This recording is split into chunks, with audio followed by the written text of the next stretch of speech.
Good evening, ladies and gentlemen. Welcome to tonight's election primary coverage here on Elections Daily.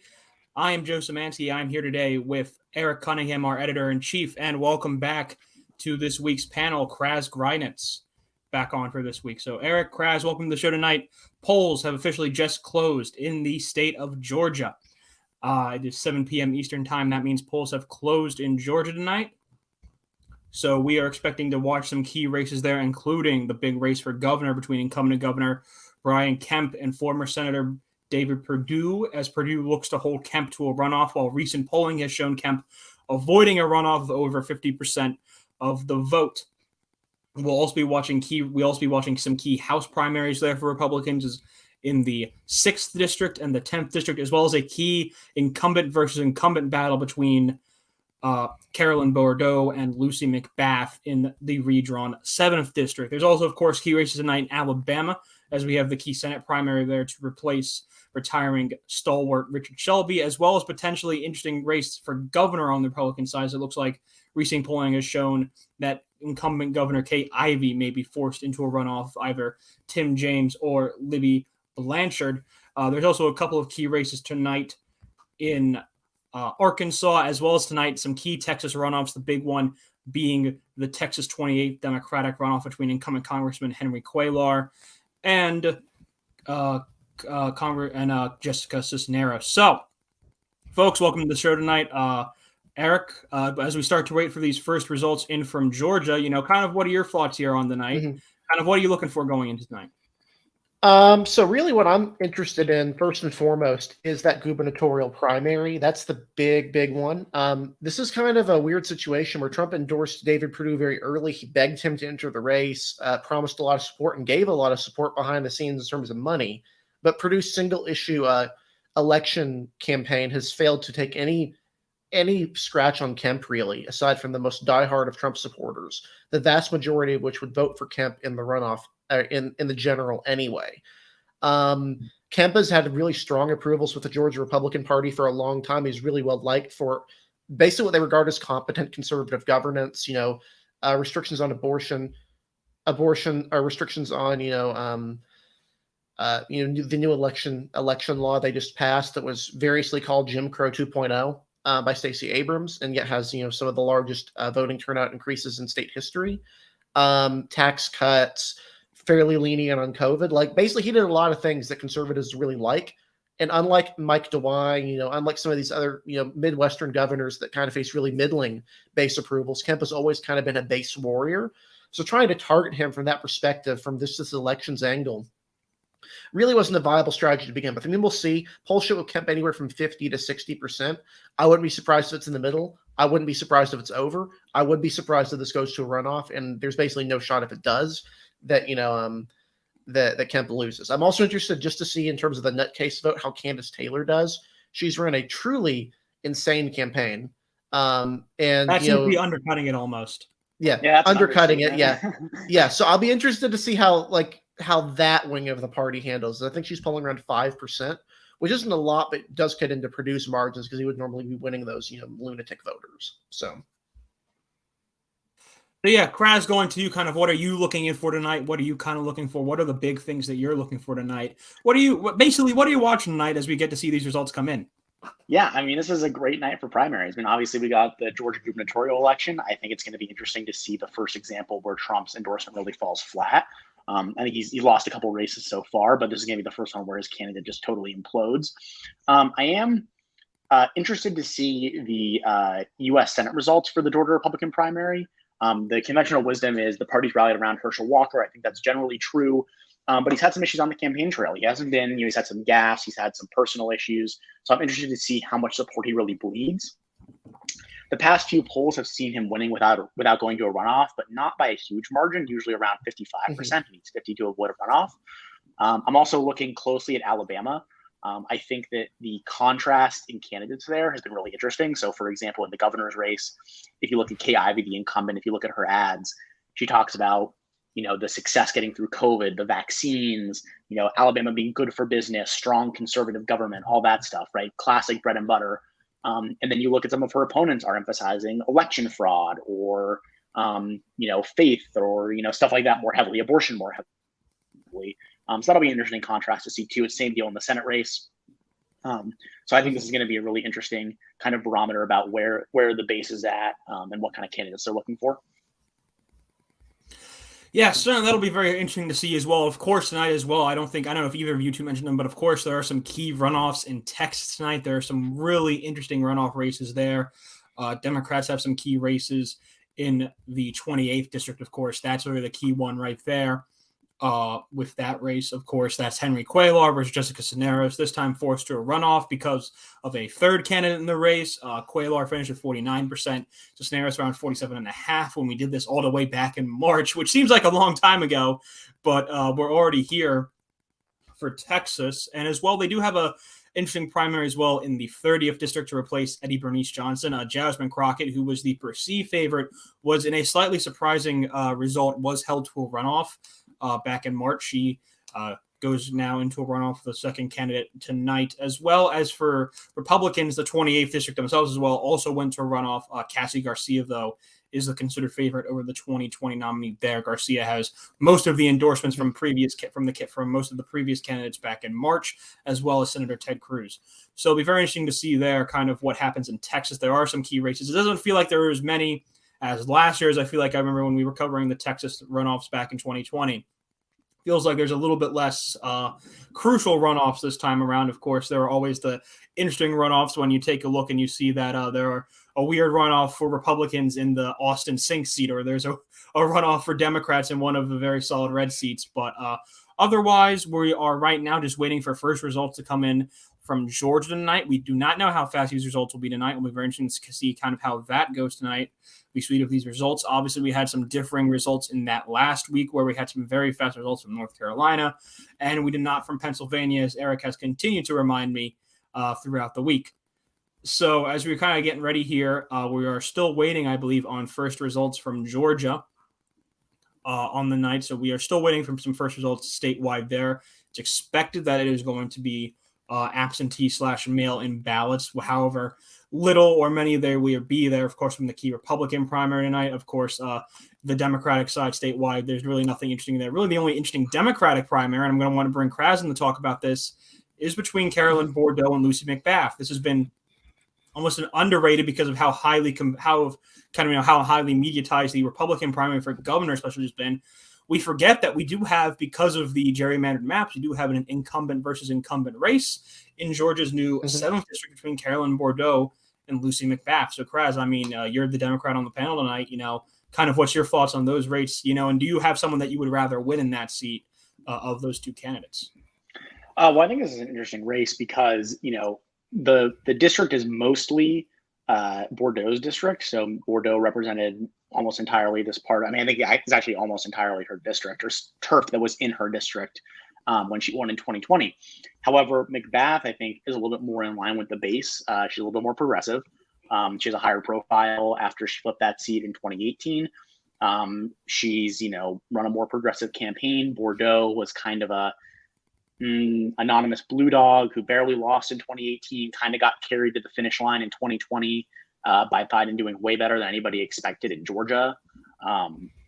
So I think that's going to be a really interesting race. I think Mcbath wins. And I think, like with McKinley versus Mooney, it shows how having, just being familiar to voters isn't maybe enough anymore. I think voters are looking more for people who agree with them, people who are going to fight on the issues, especially when you consider how easy voters have access to information now about what these candidates have said, what they stand for, and what kind of message they're portraying. So I think we're going to see, again, another example of, of why, just representing an area and having that name recognition isn't enough anymore. So I do think Mcbath is favored, but I also wouldn't be surprised if Bourdeaux either comes very close or wins, given how familiar she is in the area.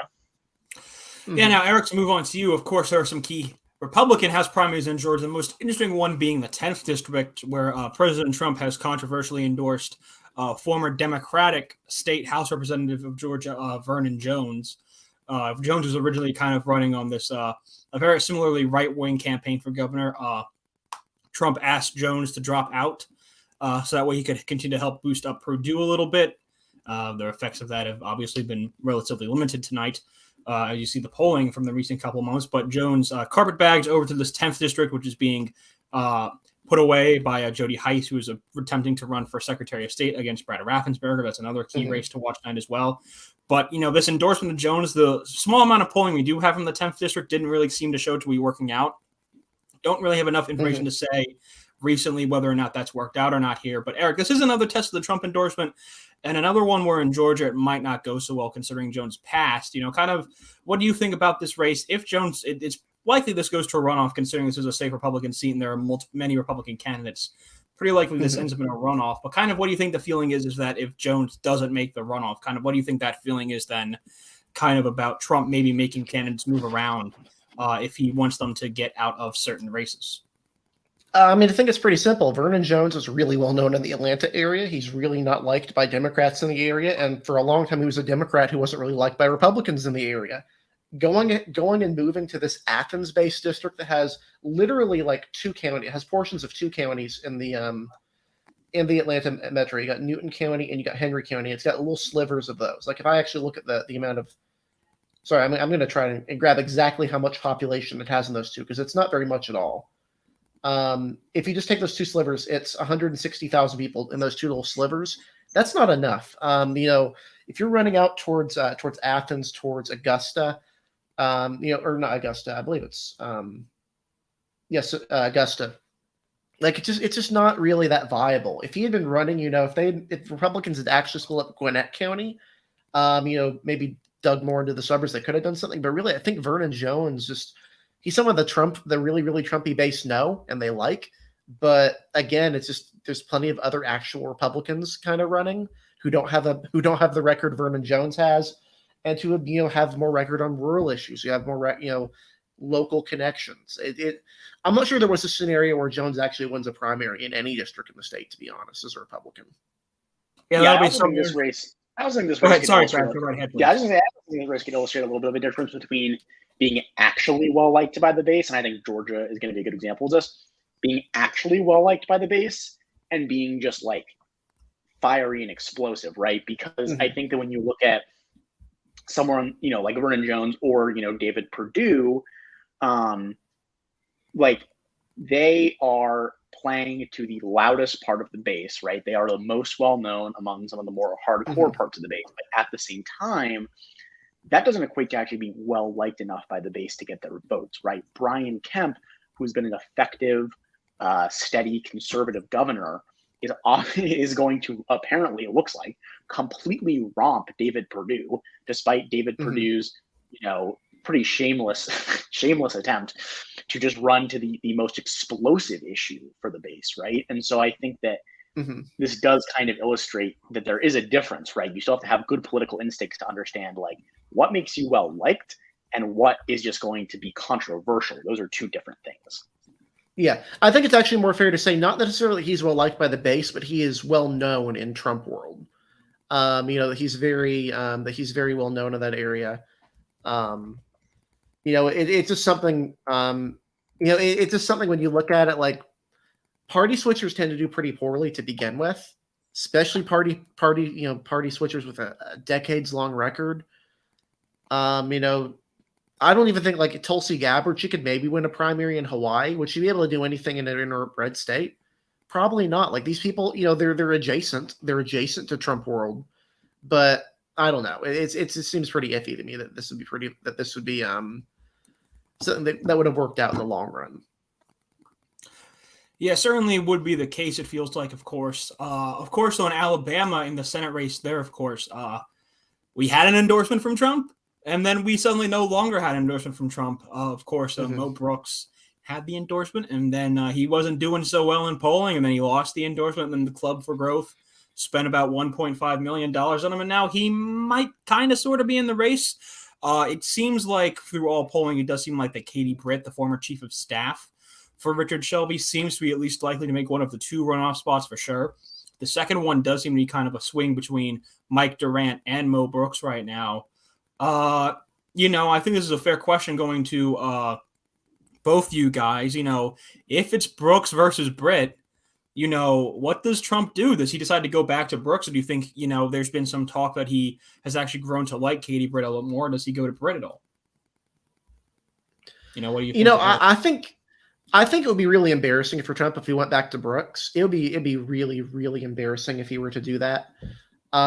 This is an endorsement he made. He made a high profile, and then it didn't work out. He was imploding in polling, and Trump dropped the endorsement. This is something that he decided to do because it was embarrassing. I think it seemed like recently he's warmed to Britt. But more specifically, why would you go back to Brooks? Britt is someone who's kind of malleable. You can work with in the long run. She has a track record in Alabama. Brooks's most notable thing was being a diehard Trump supporter.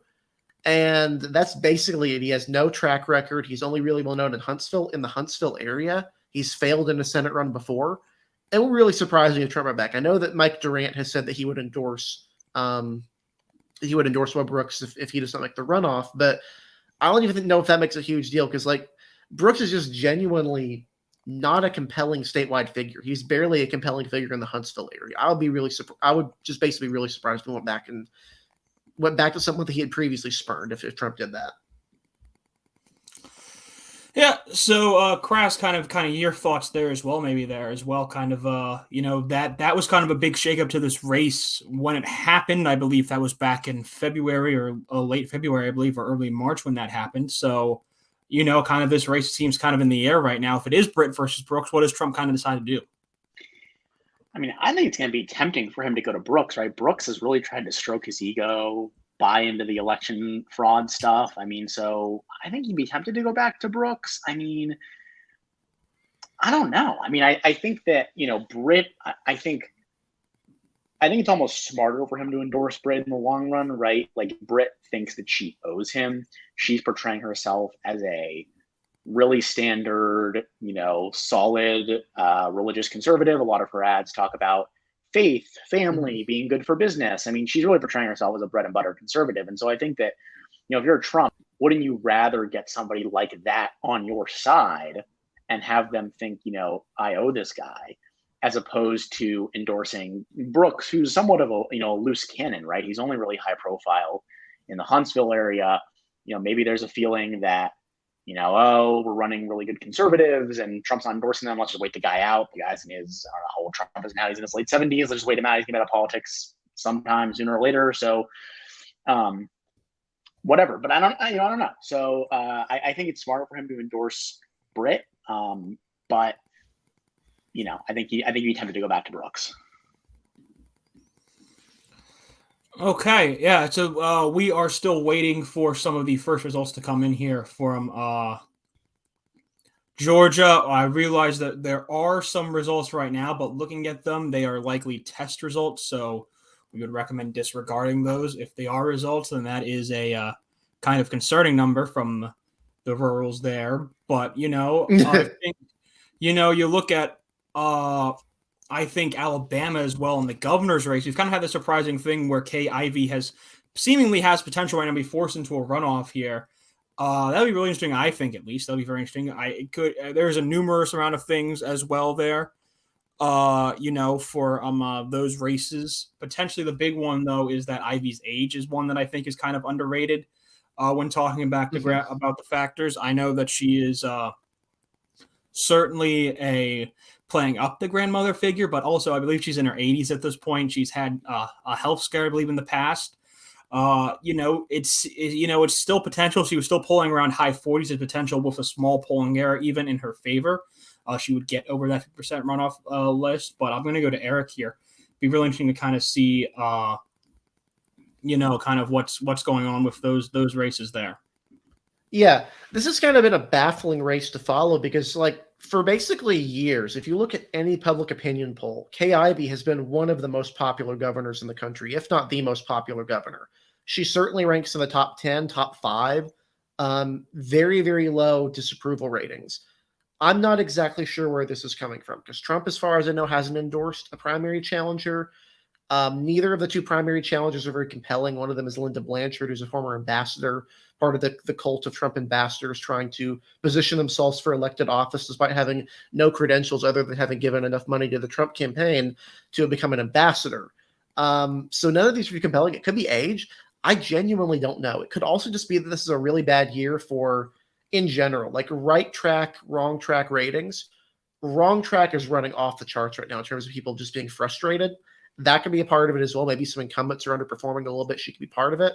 It could be age. I really don't know, though. And I want to see these results because where they're coming from. Because, again, Kay Ivey is consistently very, very, very popular. And it's very uncommon to see, someone who's this popular not pulling ahead, not being there. Well, actually, I mean, I was doing some research into this race. I think the answer is pretty straightforward, which is that, Ivy, one of the reasons she probably has high approvals, look at her ads, right? Look at how she portrays herself, right? Grandmother figure.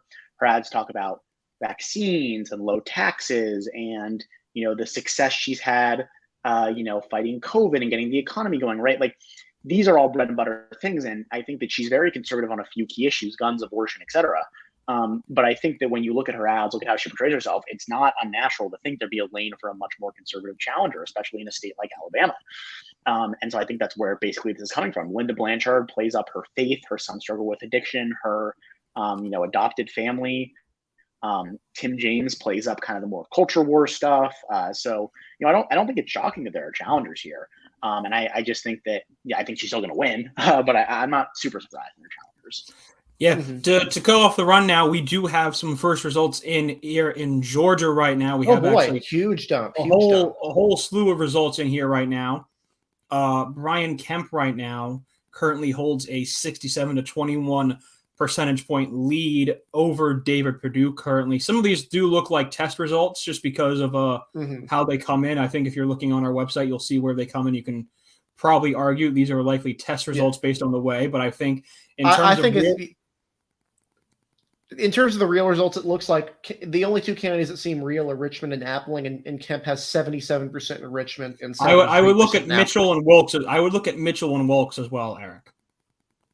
Mitchell, where's Mitchell? Wilkes, Wilkes has Kemp 69%, and then Mitchell 74%. Yeah, these are bad for Purdue. These are not good. The other candidates seem to be tests, like they're all the identical results. Apparently DDHQ now has Appling all the way in. Brian Kemp. If that is an official number, if that is an actuals number there, if that's all in, if those are all real results, Brian Kemp has won Appling County 48 to 44 over David Perdue, and that's a rural county that you probably want to see Purdue doing slightly better in. If those are indeed the full results, that's probably an area. Yeah, that's an area where we have Kemp winning there right now, 48-44, with apparently almost everything in. If those are the results, you probably want to see Purdue winning a county like Appling around there in that southeast quarter in the rural parts of it. That's probably a location that you would want to see Kemp winning. He is not, if that is the official full results. That is that right there. As well, we do have, of course, some other results in, though, like I said. We think real results. There are some of these counties that just based on their vote totals and who's winning them, we doubt their real results. But in Richmond County, where Augusta is, Brian Kemp has a 77 to 19.6 percentage point lead over David Perdue in Richmond County. In Wilkes County, Brian Kemp has a 69.2 to 27.6 percentage lead over David Perdue in Wilkes County. And then in Mitchell County, Brian Kemp has a 74.7 to 21 percentage point lead over David Perdue there. So this is very early results coming in right now in Georgia, but certainly those are probably the numbers that Kemp wants to see out of a lot of these areas. Interestingly, if I could chime in just briefly, if you look at the Secretary of State's primary, I think a lot of people think Brad Raffensperger is a dead man walking. Maybe he is. But if these results are accurate, he's actually winning Appling 49-44 right now, which would be the exact type of county he'd need to win, right? It's a rural county in South Georgia. If we assume Raffensperger is the establishment choice, is going to, possibly dominate the Atlanta area, then if he's doing well in South Georgia, he might have a shot. But I don't know. Again, I want to hold off just because some of these results seem a little off. So I want to hold off on definitively saying that these are real. What I want to say, so I have two things. Is one, other websites are only showing Wilkes, Richmond, and Mitchell as being in. All those Kemp getting over 69 to 70% of the vote, 77% of the vote. Appling is not. I would wait to make sure that the Appling results are accurate. What I would say about Raffensperger, though, is interestingly, he has taken a really interesting path in this election, which is that he has unapologetically defended his actions during the 2020 election, but has also pivoted very, very hard to not only defending Georgia's voter laws, the ones that were passed, the one that was passed previously before 2020, and then the one that was passed last year, I believe, that was dubbed Jim Crow 2.0 or Jim Eagle or any number of derogatory terms by Democrats. He's aggressively defended these bills and said that they're good bills. He's aggressively targeted Stacey Abrams. He's put out statements targeting not only Joe Biden and not only Stacey Abrams, but also Joe Biden appointees for defending Stacey Abrams' election lies. So specifically, he's targeted Karine Jean-Pierre, who was Biden's new press secretary. He put out a statement condemning her appointment for the election conspiracy rhetoric she had spouted, and also condemned Dara Lindenbaum, her appointment to the FEC FEC board for the same reason. He is basically very aggressively defending his action in 2020, but is also pushing a bunch of other very strong conservative election credentials. So this would be an interesting one to watch. I do think that he has more of a lane than people would have expected because his approvals were just so horrendous. But, what he's been doing lately, conservatives would be much more favorable to in terms of his aggressive defense of the Kemp administration, their actions, and the policy proposals that they put out. Yeah, that's certainly a fair thing to say right there. We're still waiting for most of this is all expected, I believe, to be early vote, absentee / mail-in vote right now that we're seeing right here in Georgia. Again, really kind of just going to be still waiting here. It's going to be still probably a pretty relatively slow churn of results, but a slow churn of results it will be. It's been that way in Georgia for quite a while. So we're going to keep on going tonight. But of course, at around 8 o'clock, we'll start seeing some more polls close. The big one being a good chunk of results in Texas, as well as I believe we will start to see results in Alabama, I believe at that point, which would be a big deal. I believe Arkansas is around 8:30 our time. But, there is certainly still quite a good chunk of results to come in here from Georgia right now. Really interesting to see kind of how some of these House primaries turn out. The Secretary of State's Republican primary for governor right now, of course, the key ones we are watching. I guess kind of just to continue to talk about it here, looking for things to talk about, because it looks like we might be doing a little dog and pony show again a little bit tonight as we kind of wait for our results to come in here. But kind of looking at the early results right now, I'll go to Crass here first. I mean, these you can't deny over what seems to be from the real results right now. These seem to be, even for the absentee / early vote potentially, you can't deny that even those may be a bit better for Kemp than maybe even we previously expected. These results are great for Kemp. I mean, look, even if you assume that the election day vote is going to be more skewed towards Purdue, he maybe has the quote unquote Trumpier base. That's possible, but if these results are right and he's losing 75-25 or 77-20, whatever it is, take your pick. He's not coming back from that. There's not enough election day votes. He's not winning them by enough to actually make up that difference. So I think Trump unendorsed him. I think this is pretty clearly a loss though for Trump's endorsement. So yeah. Yeah. Can I go ahead and show? I want to basically show you we're in an area where I think the Kemp voters will do, or the Purdue voters will do the strongest. So let's go over here, take a look at it. If you can see, the districts we want to keep an eye on, the state and the parts of the state we want to look at. This entire chunk of counties right here, I would expect this to be a pretty good area for Purdue if we see that. Basically everything north of Atlanta, I would expect that be Purdue's strongest point, and none of that is in. Even southern Georgia, I would not expect that to be way too strong for Purdue. But until we get some results up here, I want to see what those are. This would probably be, this is the area where Kelly Loeffler did the least, did the worst in 2020 in that primary, or that jungle primary, I should say. So just keep an eye. We're getting mostly results from urban counties, and we're getting results from southern and eastern Georgia. We're not getting results from anywhere else yet. Just to point that out. Yeah, so again, we're just still waiting a little bit here, as we do sometimes at this time of the night. This is kind of just a wait and see type of moment here as we kind of go on.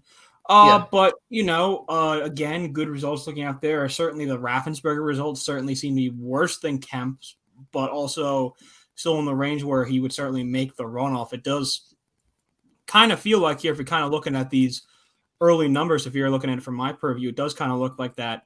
It very much does seem between Raffensperger and Heiss, but that almost certainly still, because there are still a couple of smaller style candidates in the race. That is certainly a place where you just kind of look at it, and otherwise, you kind of go, man, there's some really interesting voters and items in this area, and it's just gonna kind of continue to be interesting to see here.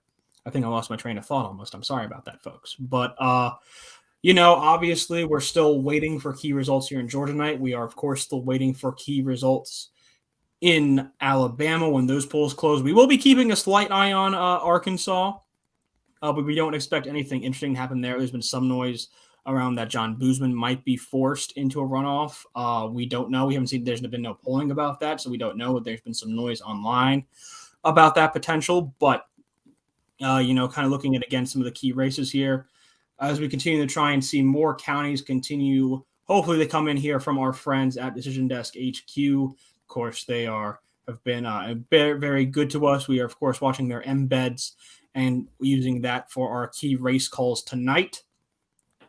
But it kind of, again, we're going to go over to Texas. Quaylaw versus Cisneros. This race has been a race that's been given another 2.5 months to marinate. Kind of what do you think happens there tonight? This was an issue that's come across again. This has kind of been circled around abortion issues, as Quaylaw is one of now basically the only pro-life Democrat left in the caucus there. Excuse me. Sorry about that, folks. But basically left in the caucus, of course, Quaylaw is one of the only pro-life ones remaining, one of the few blue dogs remaining. We've already seen a previous blue dog go down, but Eric, you're raising your hand. I'm guessing that means you've got some results for us. Yes, DDHQ has the results showing, and we're going to show them to you. So first off, gubernatorial results right now. These are the early votes, I'm assuming, that are showing up. For a number of candidates, these line up with what I'm seeing from other outlets. So I'm assuming the test vote shenanigans are all done. This is a Kemp, really, really strong results for Kemp right now. Towns County, 78% for Kemp right now. Wilkes, 69%. McDuffie, 72%. Richmond, which is home to Augusta, 77%. Clayton County, not a lot of Republicans in Clayton County, but 80% of the vote there. Baker County, 71%, 74%. 52% of Wilcox County. This is a pretty wide sample of counties so far. Nothing in this, in what I call the Larry McDonald corner of the state, the part of the state that has long trended towards the most extreme forms of conservatism.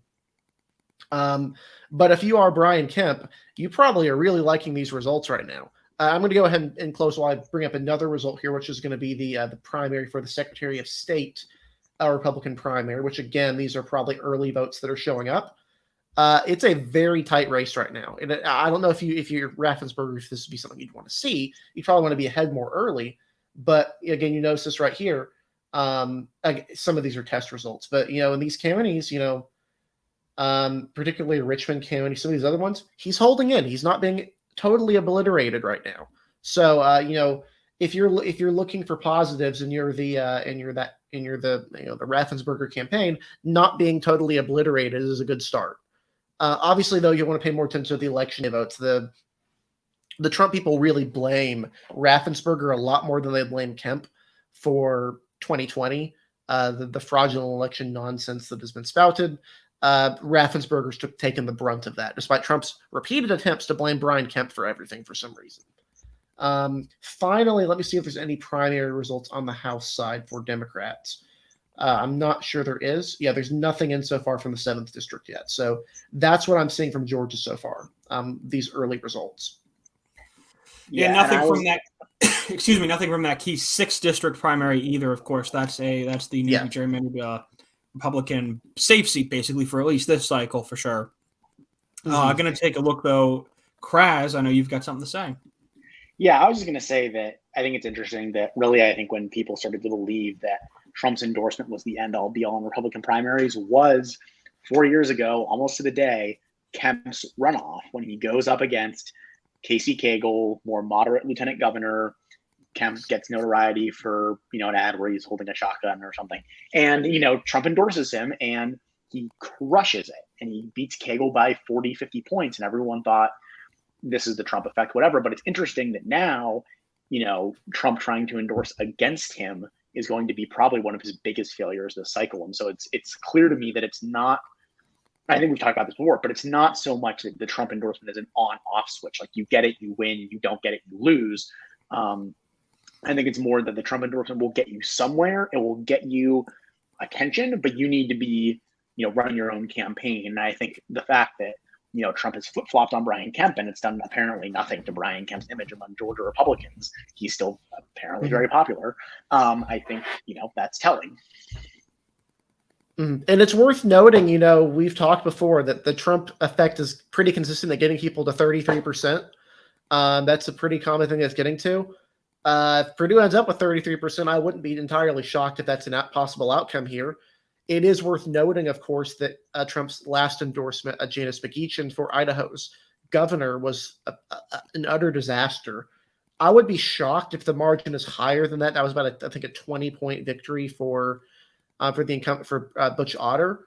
It's very possible, Brad Little, though, sir, if these Brad sort of Little. numbers hold. Brad Little, Sorry, sir. Brad Little, not Butch Otter. Brad Little. It would be pretty shocking if Kemp manages to outdo that. That would be a real embarrassment for beyond even what's expected for former President Trump.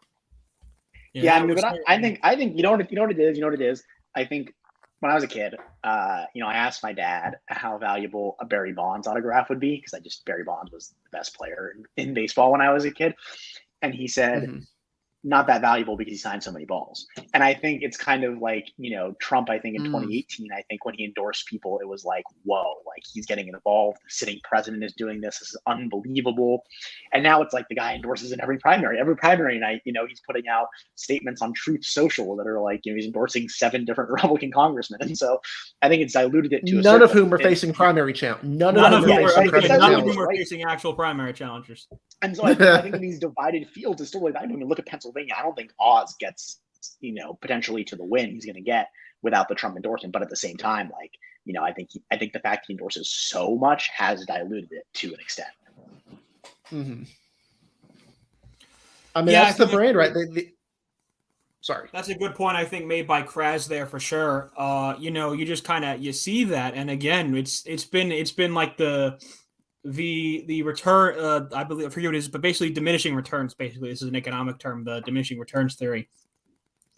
Basically, and I think someone in the comments made a comment that I've made too, but I think Kraz makes the idea of returns. The Trump endorsement, if he's just giving it to everyone, and he's endorsing everywhere, it's maybe not that special anymore, and people kind of become desensitized to it. Also, he's just kind of seemingly just doing them on Truth Social now, which does not have the reach of Twitter at all yet. Certainly, I don't know if it ever will. But certainly that aspect as well. But I think someone in the comments made a good point. This is a point I've made too. We've seen Trump's endorsement kind of in areas that were Republican before he became really became a player in politics before he became president. Places like Idaho, again, these mountain areas, the Sun Belt, some parts of the Deep South. We've seen his endorsements matter a little bit less compared to maybe in a place like West Virginia or Ohio or Pennsylvania or Michigan, where there are voters there who became registered Republicans maybe because of Trump or changed registration because of Trump. But before I continue on this point, we do have a call to make, folks. This is not come as a surprise to anyone, but DDHQ has now called the Republican Senate primary for Herschel Walker, which means the expected race that we've had for a couple of months now is to fruition. It will be Herschel Walker, the former Heisman-winning running back from the University of Georgia, a longtime NFL player, will be the Republican nominee against Raphael Warnock in this race in November. This is a race that is expected to get expensive, but this is also a race that is expected to get nasty. So this will be one of the highly watched races. We have it rated as toss-up right now. That rating's probably not going to change unless something in polling shows up until we get closer to the election season in October. But either way, no surprise right there. Herschel Walker is the Republican nominee for Georgians in that Senate race. So I want to hear comments from both of you now. We have that set race. We've expected it's going to be that race for a couple months now, but now we have it. It's Walker versus Warnock. I'm going to start with Eric here on this one, kind of just your base thoughts on what you think that race is going to look like. Oh, this is going to be a fascinating race because in many ways, these two candidates have flaws that make it hard to exploit against each other. Give a big example. A lot of hullabaloo has been made about Herschel Walker's battle with mental health. He was diagnosed with dissociative identity disorder. And during the span of suffering from that, he genuinely appears to have engaged in some violent activity involving partners, involving girlfriends and wives. That's not good. That's very bad. Although, again, it's kind of hard to attack that too much because he was suffering from a genuine mental disorder, dissociative identity disorder, which is really, really destructive effects. The problem is that Raphael Warnock has his own domestic abuse and domestic involvement situation. There was the recurring stuff last time about his wife running over her foot with a vehicle, supposedly. Now there's been a very heated divorce. Documents coming out of custody battle. Basically, there's the domestic lives of these two candidates are really volatile, and it's going to be pretty hard for the two of them to attack each other. And then on the other hand, you have Raphael Warnock, who seemingly, with the whole abortion thing going on. Herschel Walker's come out and said he doesn't think there should be any exceptions allowed for abortion. Well, Raphael Warnock doesn't believe abortion should be banned in any circumstance. These are the two most extreme circumstances there are for abortion. It's going to be hard to exploit that. We really don't know how that's going to affect. Clearly the attacks on the black church aspect of Raphael Warnock, those didn't work last time. Being attacked by a white woman didn't really work. Is Herschel Walker going to go after them? He's an African-American man. Is he going to go after that? Really don't know. And then just as a candidate, Walker has been really disciplined in terms of his relationship with Donald Trump, in terms of his stances overall. He's tried to avoid alienating people in general. He's not taken extreme positions on really anything other than abortion, as far as I can tell. Can he keep that up in a general election? Is he going to be able to keep that distance with Trump, where he's endorsed by Trump, is allied with Trump, but is not defending some of the actions? We'll see. It's going to be a really interesting race to follow. If this is a big Republican year, we would expect a little bit of a swing back in Georgia, but Georgia's also shown itself in the past to be pretty durable in midterms in the Republican direction at first, where, Republicans would do better than they would, in a bad Republican year, but not by too much. Is that going to be the same here? Really have to see. I'm really interested regardless. Personally, I don't really understand why the GOP in Georgia rallied around Herschel Walker so fast. He has his own kind of issues. He's never run a campaign before. He's a very well-known name in the state because of his college football career. But, college football stars don't necessarily do any better than you'd expect. I mean, Tom Osborne in Nebraska, that guy was like, God. That guy was a literal Jesus in Nebraska. Yeah. He was Steve Largent. Yeah, I mean, Steve Largent running in Oklahoma. Yeah, he did good. He did really good, but he still lost a gubernatorial race when he's Steve Largent, one of the greatest receivers of all time. Yeah, and Tom Osborne lost a gubernatorial primary in Nebraska, that Republican primary in 2006. And then I forget who the NASCAR driver in North Carolina was. Richard who Petty. Lost to Elaine Marshall. The King. So, I wrote a great article. Actually, I'm going to go ahead and post that because I think this is a put damn that. good I would article. say you got to put that in the chat. Yeah. So I think it's kind of curious to me, just because you think about the downside risk of someone like Walker, who's never run a campaign. You don't really know what he's going to say. He potentially is very gaffe prone. The downside risk of that doesn't really seem to be worth the upside risk when you have a bench in Georgia full of strong, popular conservatives that could easily run and potentially do very well. So I'm a little bit confused why everyone rallied around him so fast, but he's the nominee now, so this will be a fascinating race. Mm-hmm. It's worth noting, obviously the Richard Petty thing, I am really proud of the article. I would appreciate it if you give it a read because it's one of the favorite articles I've ever written. It's just a bizarre election. Richard Petty, even after the fact said he would not have run if he thought he wasn't going to win, which is he didn't really campaign too much in that race. Republican really, really tried to do the football thing in 2006. You had Lynn Swann in Pennsylvania. Oh God, Lynn Swann. No, granted, oh no. There are candidates who would have done worse than Lynn Swann in that election, but it was always going to be hard. It was always going to be hard running against a governor as popular as there was at the time, Ed Rendell, someone who's able to really meld those urban and rural coalitions for Democrats. But yeah, I mean, it's a challenge. It's going to be really interesting to see. Football stars have not historically done that great for Republicans. You had Steve Largent, I think, and he was in the House, and that was basically it. Like, I can't think of a bunch of other big names. You had what was the guy in New Jersey? Served like 2 terms before Scott Garrett. Bill Bradley, I think was his name. No. That was the Right? Democrat. No, that was the Democrat. Sorry, it was the Scott Garrett seat before it was the. It was the 5th district. I'm pretty sure. Let me look here real quick. Yeah, this was. No, this wasn't it. It was not that seat. Sorry, I'm gonna have to look up the exact one, but it was basically the Republican that won in New Jersey, and the district was a wave. An athlete Republican was a sort of a person who was able to get by on that, and then only lasted a couple of terms. Let's see, who was it? It was check the MacArthur seat, the 3rd district. Yeah, was it John No, it wasn't John Adler. It may have been John Adler, although he was a Democrat. No. Sorry, I'm completely blank. John Runyon. John Runyon was the one. John Runyon. Yeah, he was a Pro Bowler, pretty prominent, and he only lasted a couple terms in Congress before he went off, and that was in New Jersey. So yeah, but folks, we do have some results to kind of show you here. I'm going to share my screen here, and if it allow me to, it should. And here we go. Okay, I don't know what that was about, but we do have some more results in where the DDHQ is rushing about 7% of results in currently right now. In Georgia's gubernatorial race, Brian Kemp. Again, we believe this is all early / mail-in vote, but we believe there is some election day vote coming in here, though, just based on the percentage in some of these counties. I mean, Wilcox, they say, is done. Irwin, DDHQ is reporting as done. It is blowout almost in every county right now for Brian Kemp, even those in places with election day vote in.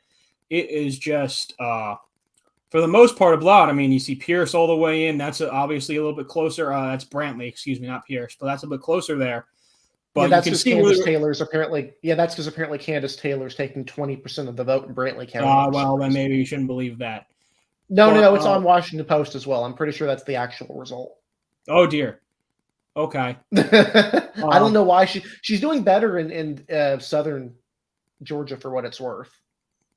That might be where I don't know why she'll be getting 20% in Brantley County, but that's the reason why apparently. That's the reason why that county's so close. She said some explosive things, correct? She's the one who said some. Yes, she's. Isn't she she's the one who said the sheriffs need to be shot if they don't arrest my political opponent, which not good. The sheriffs need to be shot. Yeah, she's talked about. Don't say that, kids. Don't say you want people to kill your political opponents. That's very bad. Don't do she that. seemingly talked about the genocide of Native Americans as a good thing or as a thing that was done to enable Jesus to spread or something.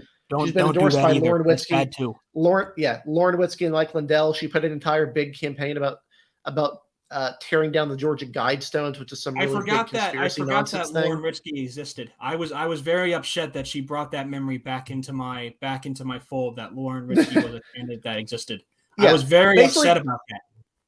Basically, Candace Taylor has been running and notably her slogan was "Jesus Guns Babies," which is probably most reasonably ridiculed by someone on Twitter, a comedian who Candace Taylor assumingly believed her endorsement was real. She's doing pretty decent in some of these areas. Like she's only pulling 4% statewide, but in Brantley she's pulling 18. She's pulling a 9% in Pierce. She's pulling in a 7% in some of these other counties. But north of the state, she's not doing very well. I don't think the Georgia Guidestones county is in yet, but I don't think she's going to do that well either. But I was going to make this point, but you could see there on the map, just around the Atlanta area, just how much Kemp was destroying there. I mean, again, early vote potential there, but but that's almost certainly closed down. But just the sheer, I mean, just absolutely killing he's doing right now in the northern part of the state and around Atlanta, which is still the most populous part of the state. So that's certainly something that you just got to keep watching here. That's this isn't good. This isn't good for Purdue. Some of these decision desk has a little bit in from some of these other counties that are surrounding the Atlanta area. Pickens County, they have 75% for Trump for Kemp. This is right above Cherokee County, so this is in that the Larry McDonald zone, as it could be called. Gordon County, is that Marjorie Taylor Greenland, Eric? Is that what you're suggesting? It's Marjorie Taylor Greenland. Gordon County, 71% for Kemp. Haralson County, 75% for Kemp. Douglas County, 80% for Kemp. Union, 67. White, 75.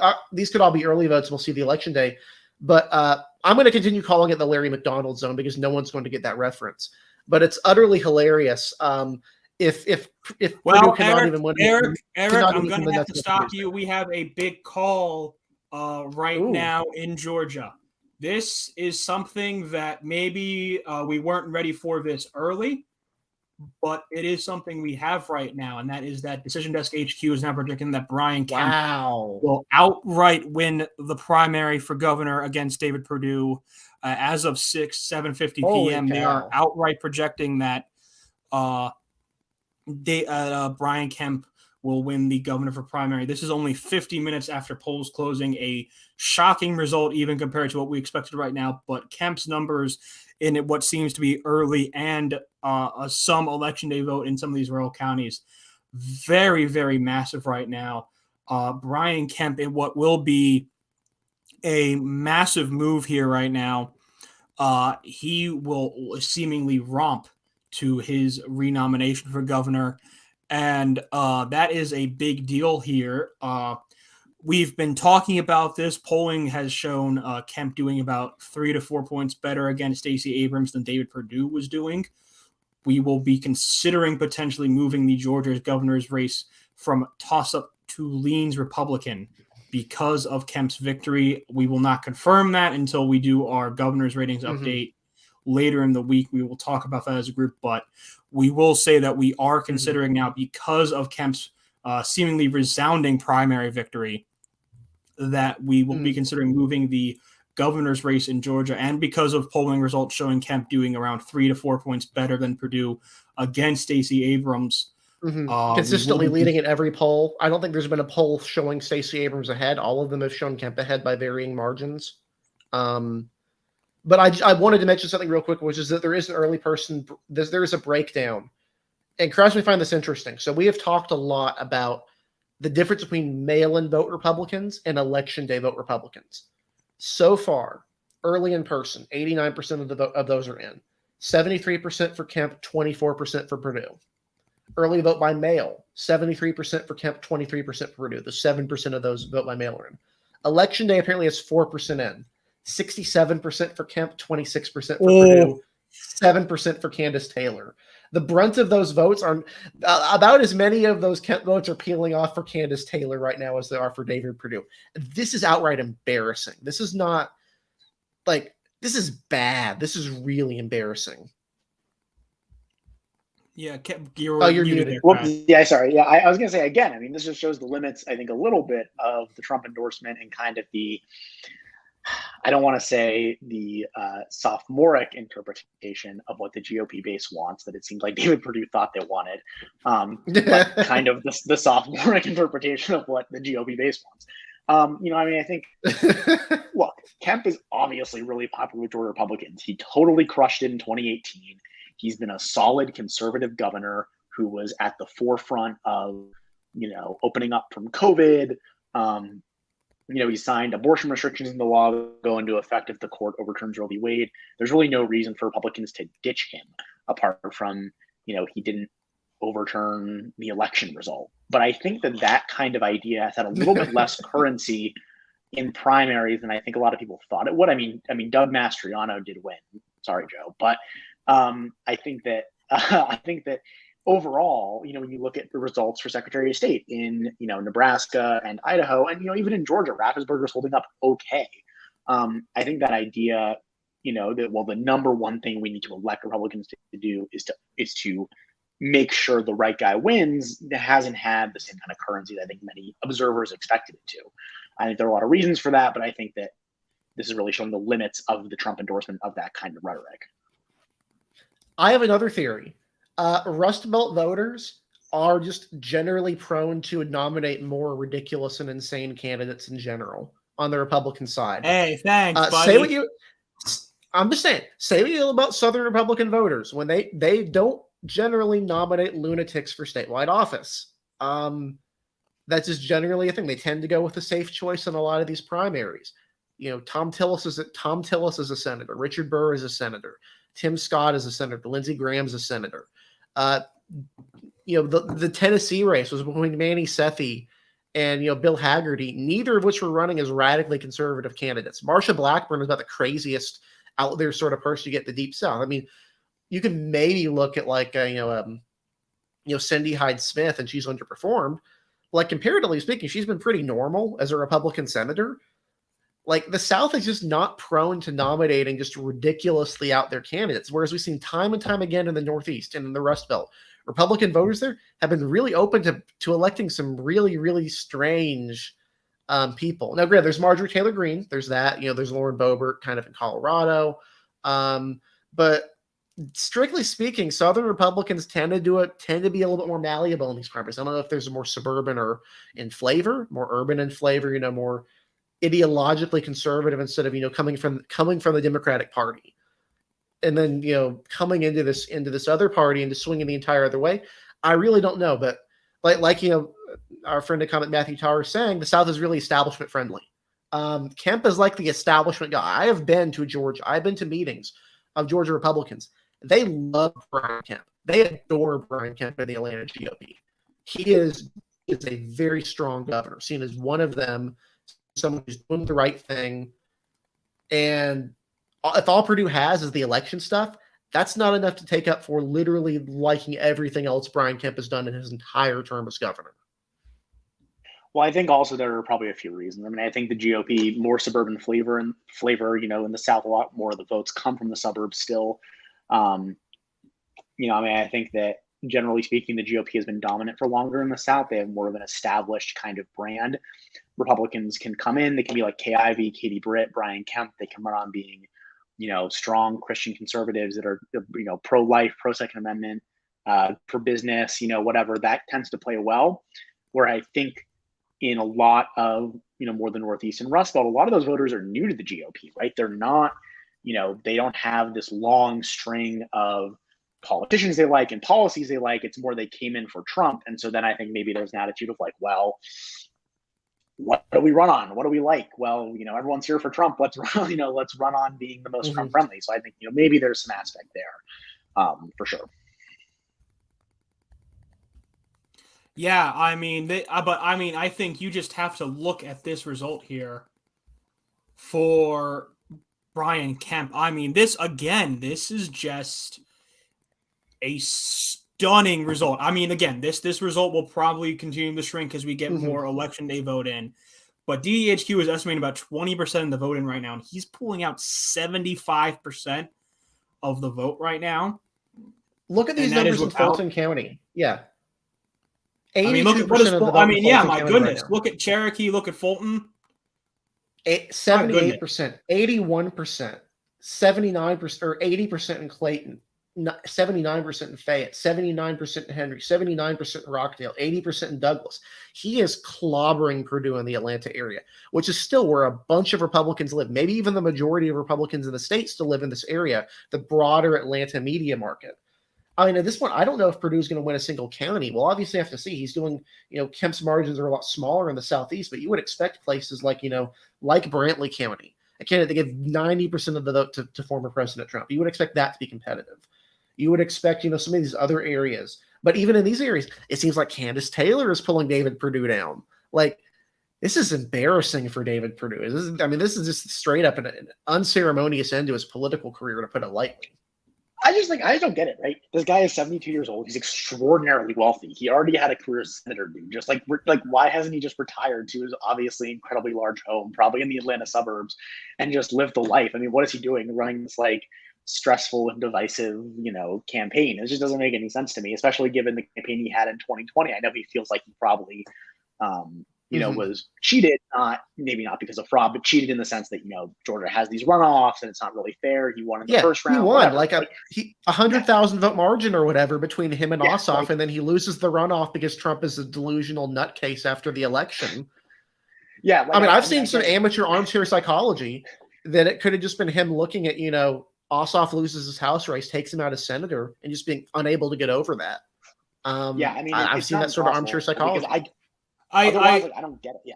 I do want to give just a quick interruption to this right now. We do have officially we have seen the results close in Texas. Polls have closed in most of Texas, where Kraz is now residing as he gets through his summer job now. I believe, is that your new apartment there in the background? Where are you located, Kraz? Where are you located? Tell us where you're located. I'm in don't Austin. give us like an address or anything, but just where are you located? I don't want my fans coming to, swarm me. No, I'm in Austin off a place called West Campus, which, as it sounds, is west of UT's campus. So that's good. It's quite warm here. Now I'm officially a Texas resident. So you have to come to me for Texas analysis after the polls close. Now that's yeah, so we will go to you now again, but Eric, you're raising your hand. When I did that usually meant I had something to say results-wise. I'm going to guess that means you want to go over some House results, some House primaries. You want to talk about those? Please go ahead, Eric. Please go right ahead. Yeah. District 7, first results are in. Lucy Mcbath is ahead 81-17. In District 7, this is with 6% of the vote in. That's really bad for Carolyn Bordeaux. Obviously, we don't know where those votes are coming from. And then on the Republican side, the main obviously is the 10th district primary. Right now, Mike Collins 32%, David Curry 19%, Vernon Jones 16%. So Vernon Jones is in third in that District 10 primary right now. Those are the interesting ones. Worth noting, of course, the 14th district, Marjorie Taylor Greene. She has 67.6% of the vote. There have been talks she could potentially have been held to a runoff here, but this is the McDonald zone. This stuff really works there. Jennifer Strahan is the next closest and second with 15% of the vote. And then my doppelganger, Eric Cunningham, is in third with 7.3% of the vote. Really, really not the strongest showing for the Eric Cunninghams out there. I would have expected, someone with my name to be doing better. So right now, Marjorie Taylor Greene looks like she'll probably avoid a runoff in that 14th district primary. Yeah, that is not a surprise here. I do want to say that I saw a comment that said polls are not closed in Texas. I want to say that most polls have closed in Texas, just as a reminder there. And I do want to say this is going to be a rough thing, but apparently, at least according to the New York Times, I'll be reminding them here, it looks like here, in that Republican primary runoff for Attorney General, Ken Paxton, the current incumbent, winning big around Fort Worth and Dallas right now. He is currently according to the New York Times, about 8% reporting. He's up 67-36 right now over Land Commissioner George P. Bush for that race right now. So that is something to watch right here, though. So that is certainly something to watch here, though. Again, most polls have closed in Texas. Not everything has closed in Texas yet, but most polls have closed in Texas. Of course, the big ones that we are waiting on tonight come from the 28th district in the southern part of the state, along one of those Rio Grande Valley area seats. That is the key race tonight. So that'll of course be the key one that we're watching tonight. But again, the story tonight is Georgia, the continued surprise dominance there of Brian Kemp. Just even with some election day votes coming in, he is just running up the score in some key areas right now. He is currently winning everywhere in the state. This has been the surprise of the night so far. But I know, Eric, you and Kraz wanted to talk about some House results as well here. So, Eric. Yeah. And Kraz? We already mentioned those. Yeah, we already mentioned those. Although I did want to jump in briefly on Texas 28. I think this will be an interesting race just because, Cuellar, like you said, he's one of the only, pro-life Democrat left in the House caucus. And obviously he has his own ethics issues He's been, investigated by the FBI. He has not been cleared yet. He came really close to losing to Cisneros in, I believe 2020 was the last time they matched up in the primary. And obviously, I think, there's been some talk, maybe some of those more conservative voters that backed him in 2020 have actually stopped voting in Democratic primaries. His ethics issues, the way abortion has become more salient to primary voters in the Democratic Party, all these things are cutting against him. So I think it's very possible he loses. I think this is a seat Republicans are going to be targeting anyway in the fall because it's only Biden +7. It's an area that shifted heavily to Trump in 2020. And obviously, if Cuellar's not there anymore, you can bet it's going to be a top GOP target because there's been some talk they could peel off a lot of more moderate voters there who would be. Yeah, Cisneros is way out of step with the media, with not necessarily the median Democrat, but the median voter in that region. She's really out of step on social issues, and really would be one of the more left-leaning members of the Democratic caucus in general. Not the best fit for sort of a conservative Democratic area. Yeah, certainly that's the case tonight. But so Texas results are closed there. And Eric, I know you might want to bring this up, the Attorney General's race as well here. I believe Trump endorsed against the current incumbent Attorney General Chris Carr. And right now, those results right now. Carr's up 75 to 25. Yeah. So that's that. It's starting to feel like right now. And did you go over what we're looking at right now in the 10th district in Georgia right now? Kind of what's going on. Yes, I did. Again, that Vernon Jones is in third place as of right now. Yes.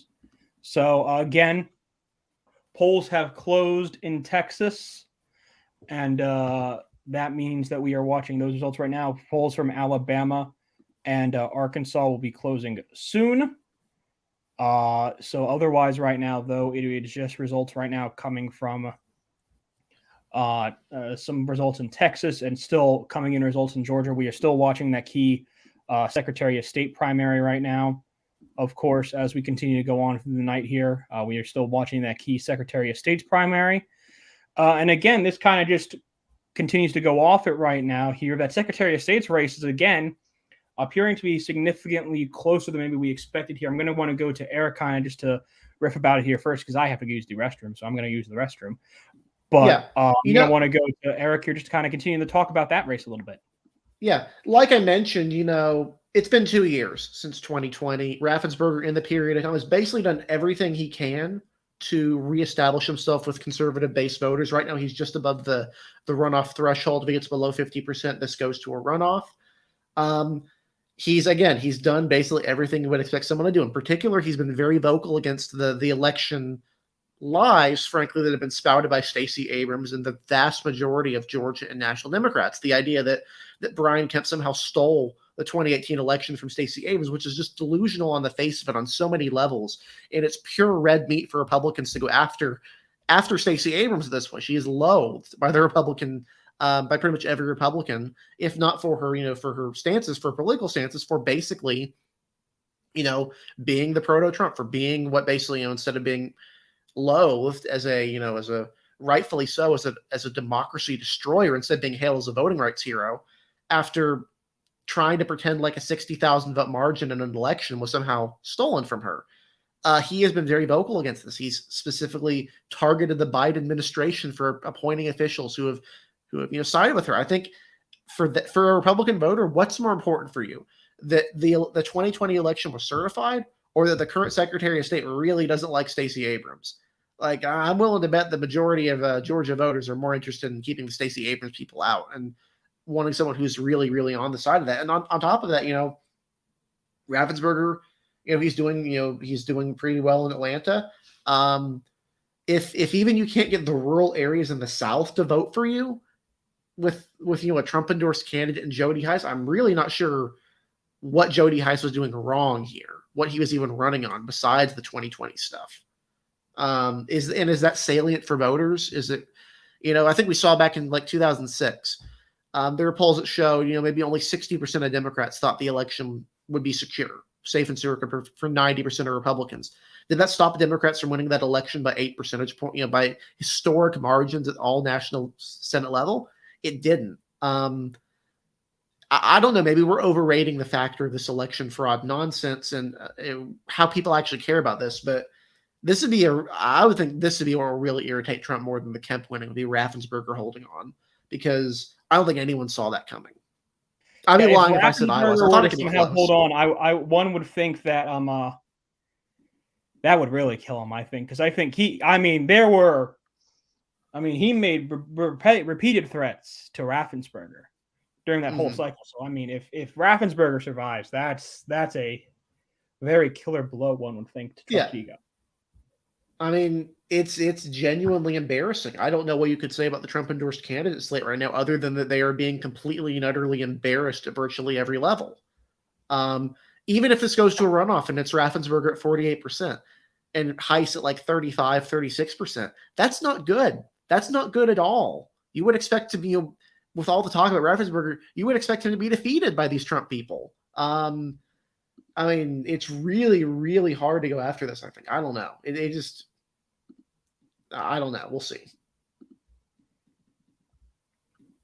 Yeah, so I do want to say here, we seem to have gotten the early vote in from the Bexar County in San Antonio, which is reporting most of the vote here right now, or around the San Antonio area, at least, where most of the vote is coming in right now. Just as Cisneros is killing Henry Cuellar in this area with this vote in right now. She is up 85-15 right now over Cuellar, with results in from Bexar and I believe that's Guadalupe County. I probably just butchered that. Josh is going to yell at me for that, I bet. If he ever hears me say that again, he'll probably yell at me. But Bexar County and Guadalupe County right now in the 28th district in that Democratic primary. Cisneros with a very large lead right now. But this is, again, something we saw back in March. Cisneros running up the margins in San Antonio area. And then as you kind of just got lower and lower in the district, more south in the district, we saw Cuellar blowing her out by a whole bunch. So this will be really interesting to see right there, though. That is, I expect, though, potentially a hard margin to watch for right there. So it'll be very interesting to see right now, though. But, of course, continued interesting results there across Texas. That'll be, of course, the big thing. And I will give credence to the Republican primary here, too. As expected, Cassie Garcia beating Sandra Whitten in this area. These are some of the lesser Republican areas, but Bexar, of course, the biggest populace. The fact that Garcia is winning there, pretty solid news for her, of course. And as we kind of continue to bring in more results there as well. But I do actually have a comment about Georgia real quick, which is just a miscellaneous Go right ahead.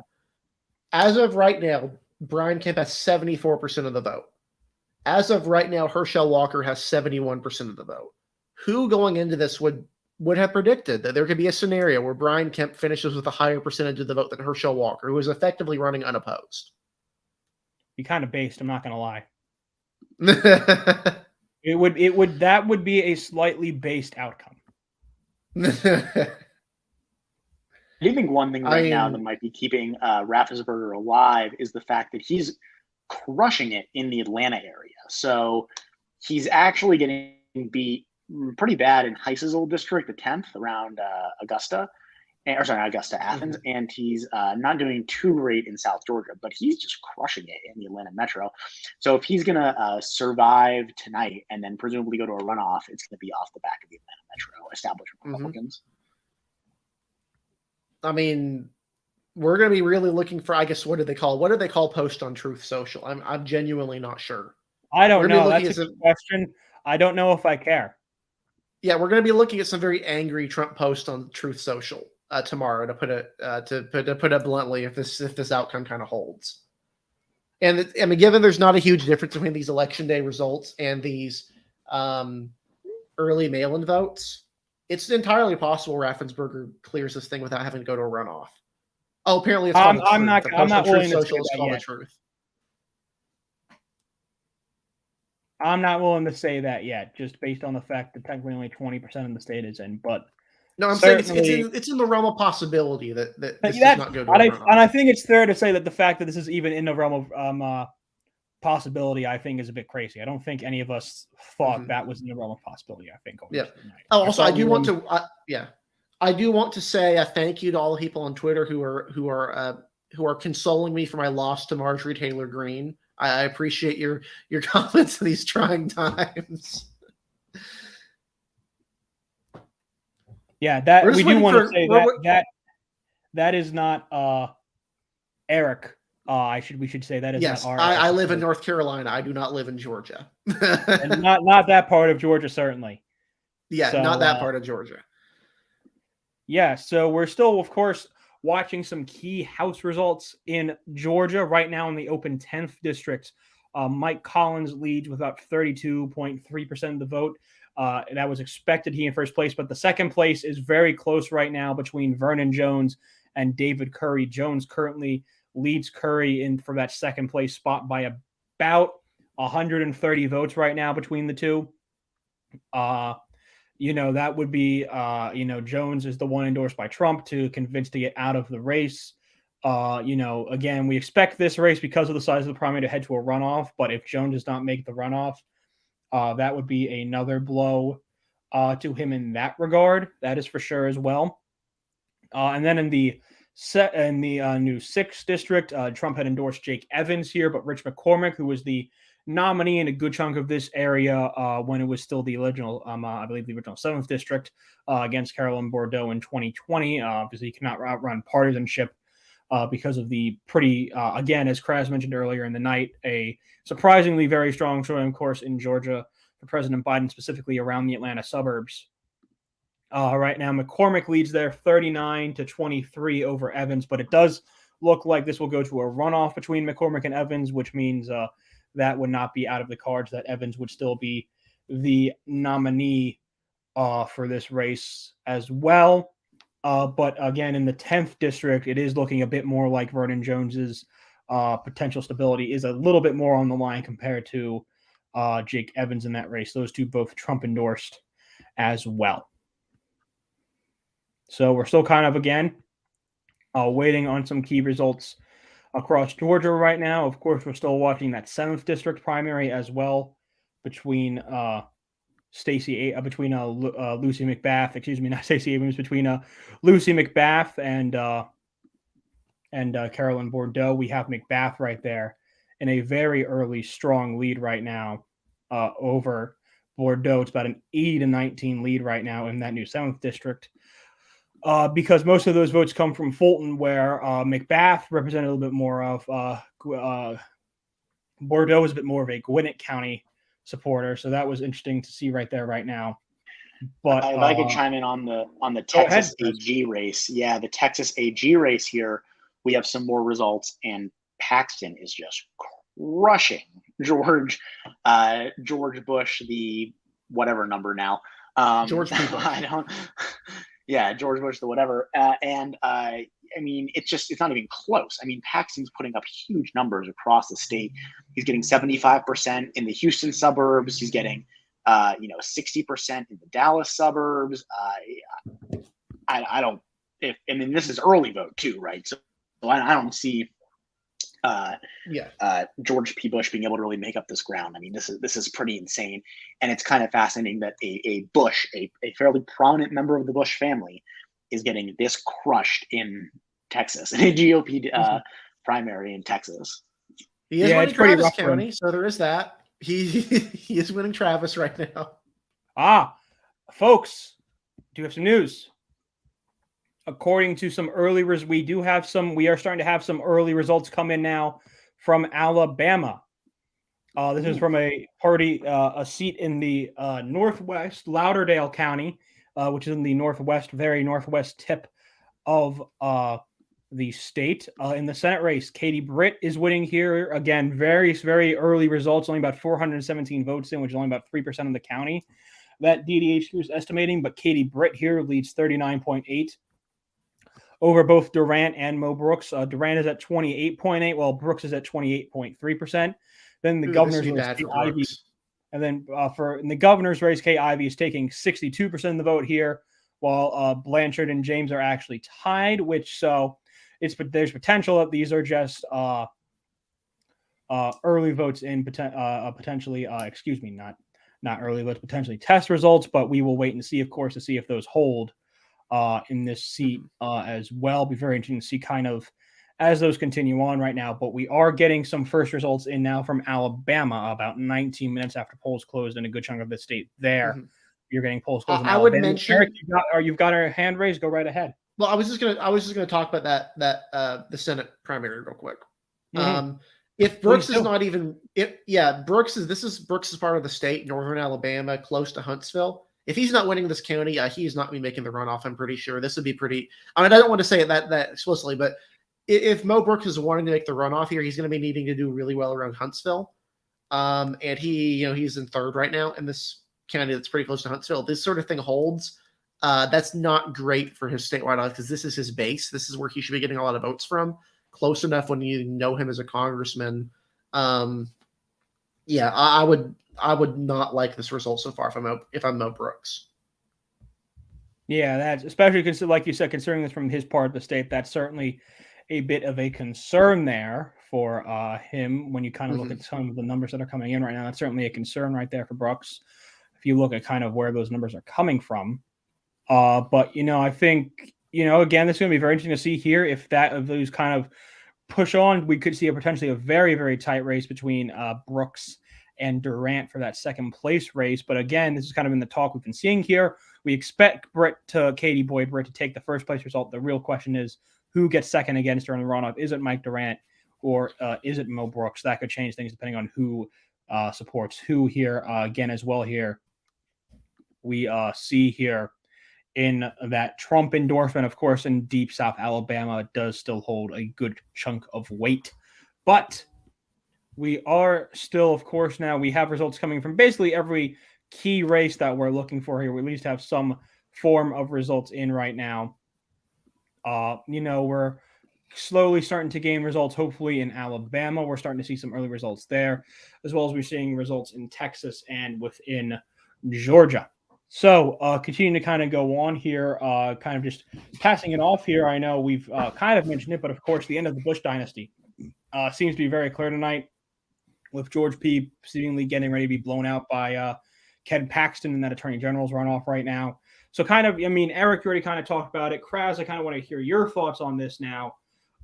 Bush dynasty seems to be over. George P. Bush was kind of their last big figure now. Son of Jeb and his wife, but kind of just this is kind of the end for political dynasty in America that's been around since around the 1940s. Yeah, I think it's fascinating, right? Because I think that in some ways, the Bushes are kind of out of step with the modern GOP, but in other ways they're not, right? I mean, George Bush still goes around.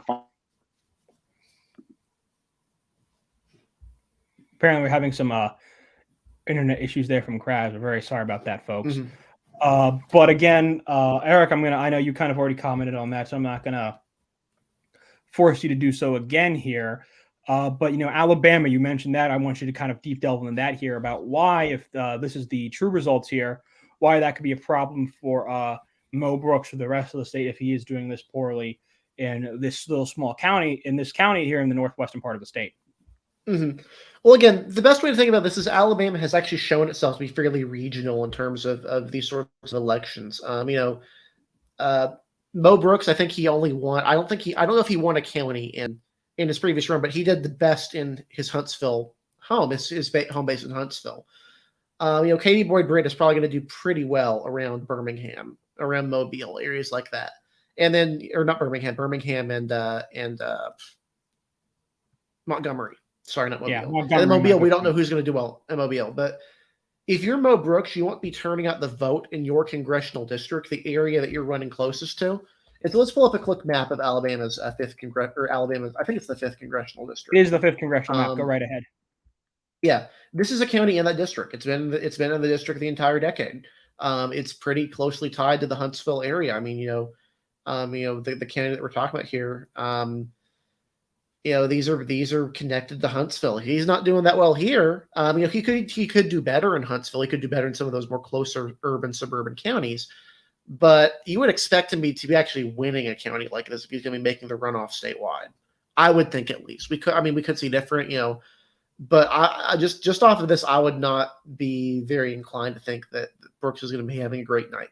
again, it's one county, it's partial results, but if it holds, that's not good for Brooks. This is his home base. He should be doing very well in his district. We see this all the time. We see this in Georgia, where people do very well in their congressional district, the district they're used to represent, where they're known in. If Mo Brooks isn't, that'd be a problem. Yeah, Brooks won Limestone and Madison in the 2017 special primary, apparently. So keep that in mind here. We'll see. Yeah. So I do want to bring up here to you here now, Eric, again, we're going to bring up an update here to the 28th Congressional District Democratic runoff. We're seeing Democratic results in from Webb County. As we talked about earlier about how Cisneros blew out Quaylar in the areas closer to San Antonio, we have now into the Rio Grande Valley here, and Cisneros is Quaylar is clobbering Cisneros and Webb right now.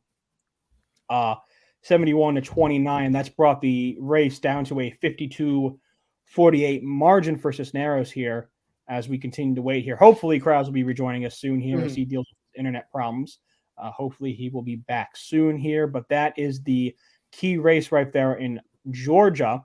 In Texas, the 28th right there, the 28th Congressional District. Showing out. It's always been clear. Yeah, it's always been clear in that district that there's a big tension between Democrats in the San Antonio area and Democrats in the Rio Grande Valley. Quaylar is very, very strong in the Rio Grande Valley. He's very strong in Webb County, where he's from. Some of these other counties along the border. You get to places like San Antonio, Democrats are a lot more liberal, a lot more open to more liberal candidates. So, and they don't have that regional connection there. There is a divide there. They have these spaghetti seats that are stretching up from the border up into San Antonio. The argument is that it increases Hispanic, representation, but it's also producing ones where the type of candidate they're wanting is very, very different. If this was entirely in the Rio Grande Valley, I don't think this would be a competitive race. Cisneros probably would not even be running, but a good chunk of this vote is from San Antonio. That's something to keep an eye on. The divide between San Antonio area, that metro, and then that Rio Grande Valley region. Yeah, that's certainly been a big topic of conversation here throughout the night here, and honestly throughout this whole race. And that's kind of been really the really interesting thing here that we've seen. Of course, is that result between kind of how this district was drawn. It was drawn in a way that really did create this major divide in geography between the actions of the Democratic base in around San Antonio, and then the remaining Democrats that we see as you kind of go below the Bear area, county area, and you kind of get closer to the Rio Grande Valley. That's where you're kind of seeing those issues right now. So I think those issues are really kind of showing up right now. So really, really, really fascinating continuing to see right now. The regionalism has continued just to be a key part of those primaries, as our buddy Kraz Greinitz has returned to the stream after some internet issues, as me and Eric continue to both click the add to stream button. There we go. Kraz, welcome back. Sorry, technology issues, sorry, but I'm back. What did I miss? Anything interesting happening? In note here, we've seen the Webb County results come in here for Henry Quaylar on a 79-21 margin over Cisneros and Webb County. That has brought the total margin down to 52-48 in favor of Cisneros in the 28th. So that's kind of been the big drop that we've seen here. Right now. What? How many votes are in? We're seeing about 23,000 votes. Right. I'm looking. Okay, so she was behind. Yeah, I'm going to look at the Texas Secretary of State then. Yeah. So that's kind of been the big change that we've seen right there. Then, we've just been kind of looking at it right now. George P. Bush is continuing to get clobbered right now. In Texas, of the Bush dynasty is very clearly dead in the water. It seems like at this point here, as Ken Paxton is running away with it. We also got some first. We are still waiting for more results in from Alabama. We've still only gotten those small results in that one northwestern county right there. So that's all we're watching right now there. We're continuing to look on here for some of the other key results. We don't have anything else in from the 7th Congressional District Democratic primary yet. We don't have anything in there yet from those early results in Fulton County. So we're still waiting for some results there as well. Yeah. Oh, we've got Guadalupe County results in from, according to the Secretary of State, Guadalupe County, again, as expected. Cisneros doing very well in those, lapping Cuellar. 1,873 votes to 232. This is again very similar to the original primary, but in Webb County, Cuellar has 9,739 votes to 3,892 for Cisneros. So again, we're seeing this Rio Grande Valley, San Antonio area divide, which I think, again, I have not been a fan of the fajita seat draw. I don't necessarily think that's the best way to draw districts, and it's clearly resulting in an ideological division here. I think that's been very clear from the previous primaries in this district. Yeah, that's certainly fair to say here. But also, I think someone would probably argue that was maybe the point of the Republican map drawers doing that, potentially try and see if they could get Cuellar out and then use that potentially to do well in this seat in 2022 and beyond. But, we're still waiting, of course, here for some more results in Alabama. We're still tracking results in Georgia, of course, in the key Secretary of State primary right now. Decision Desk HU's estimating about 34% of the vote in that race. Brad Raffensperger is holding on to a 50.6% vote total right now. Jody Heiss, as expected, the second most competitor. He's at around 33.2% right now. Again, that is something that we did not expect to be watching tonight, but it seems like we are, is whether or not Brad Raffensperger could avoid a runoff in Georgia. It still seems unlikely, but that is still something that we are watching to see right now, is whether or not Raffensperger could avoid a runoff in that race, which would be against Jody Heiss. Certainly still something to pay attention to as we continue to go on into the night here. And as well in Alabama, polls, of course, have closed in Alabama. We are still waiting on first results there in the key Republican primaries for Senate specifically, as well as potentially an interesting primary in the race for governor against incumbent Kay Ivey, as well as potentially an interesting race in the 5th district there to replace Mo Brooks, who is retiring at the end of because he's running here. I will say it does seem like we've gotten some results in from Conecuh County in Alabama, at least in the GOP governor's primary. This is a small county, I believe, for Republican voters. I believe this is a African American majority county. I'm trying to think of Alabama, Conecuh County. I don't have Alabama loaded up right now. Let me check.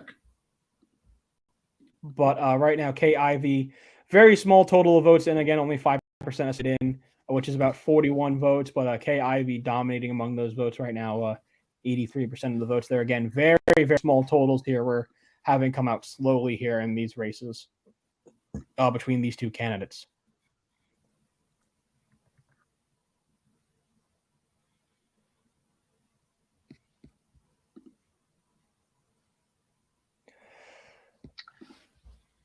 You have something.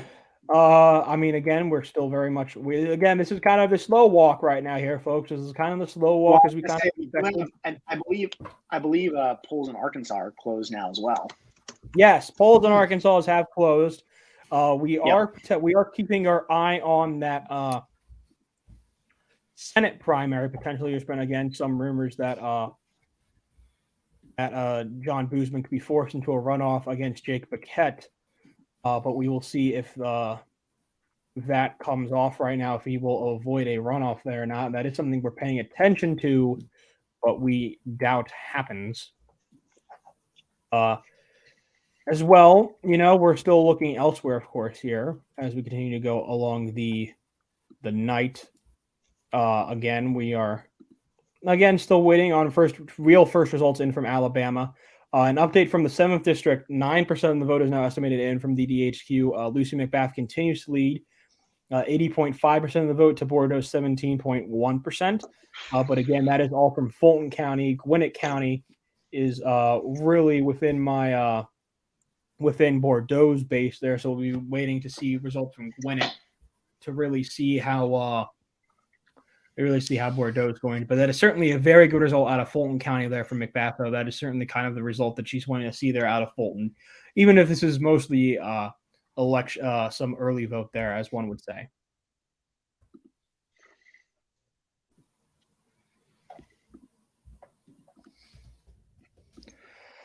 Otherwise, go ahead, Kraz. Go right ahead, please. I think it's interesting how many votes we're tracking for. Right now, DDHQ is tracking for about 1 million or even more Republican votes in the Georgia primary, and they're tracking for about 800,000 or maybe more in the Democratic primary.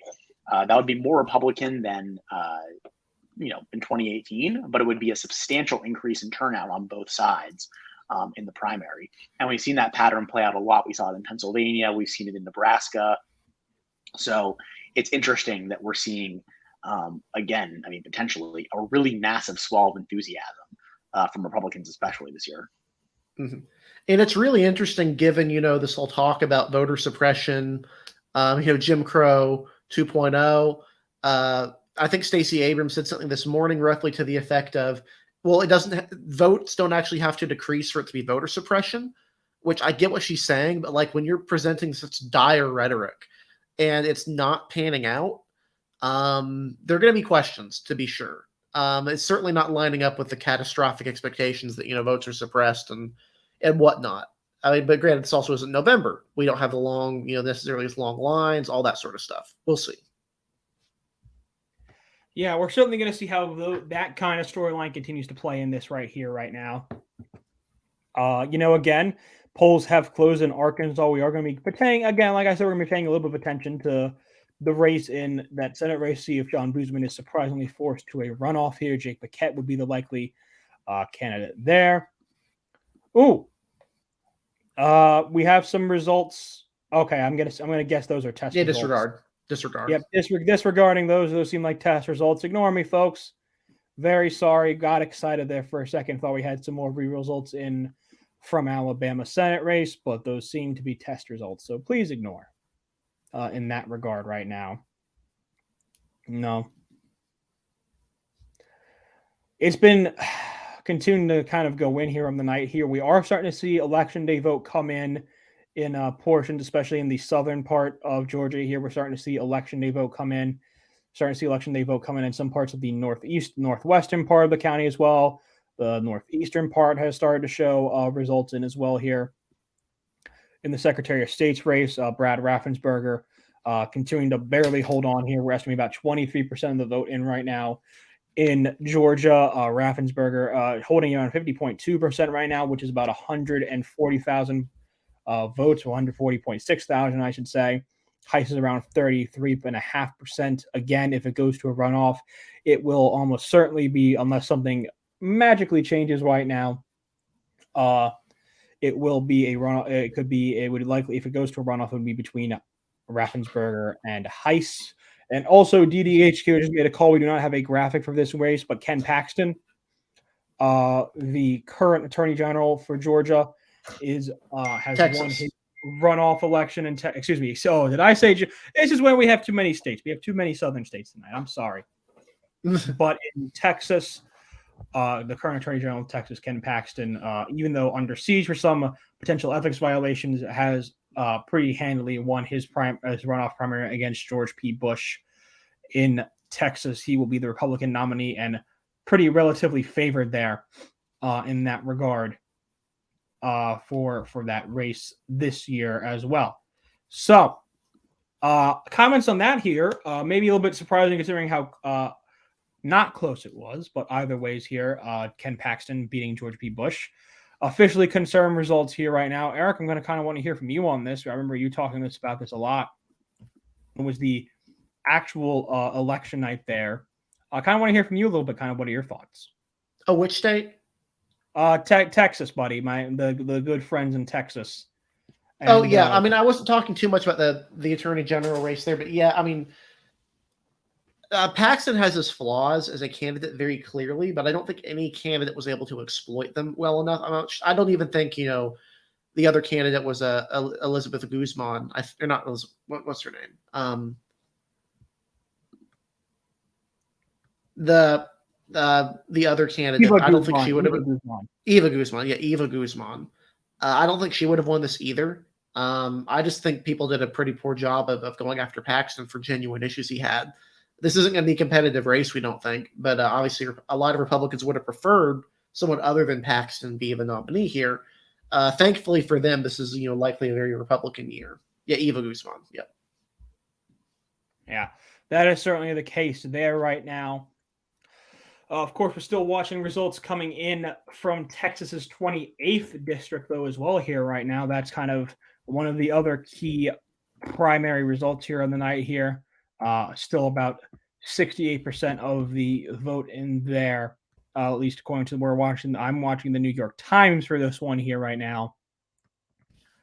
Cisneros winning about 52 to 48 right now over Qualar. Again, a very interesting race to watch tonight. Still one of the bigger races to watch on the night right now. But it is certainly continuing to be, continuing to go right now. But I do want to say right now, we do, these are official results right now. We do continue to have more results in from the Alabama Senate primary right now, from not the big Montgomery County, but which is not from Montgomery, probably from Montgomery County, which is not where Montgomery is held for some reason in Alabama. Don't know why that is, but the county. This is Montgomery. Yeah, this is Montgomery. Yeah, this is Montgomery. It's Montgomery. Oh, excuse me. That's Birmingham. That's up. Excuse me. My geography of Alabama. It's only 8:40, Joe. What's going on? My geography of Alabama is not of southern states. Like you hit me anything up in the northeast Rust Belt, I could raid off counties there. You go into the south, the southern part of the country, and I go all wonky. But anyways, we have results in for Montgomery here. Some early results in right now.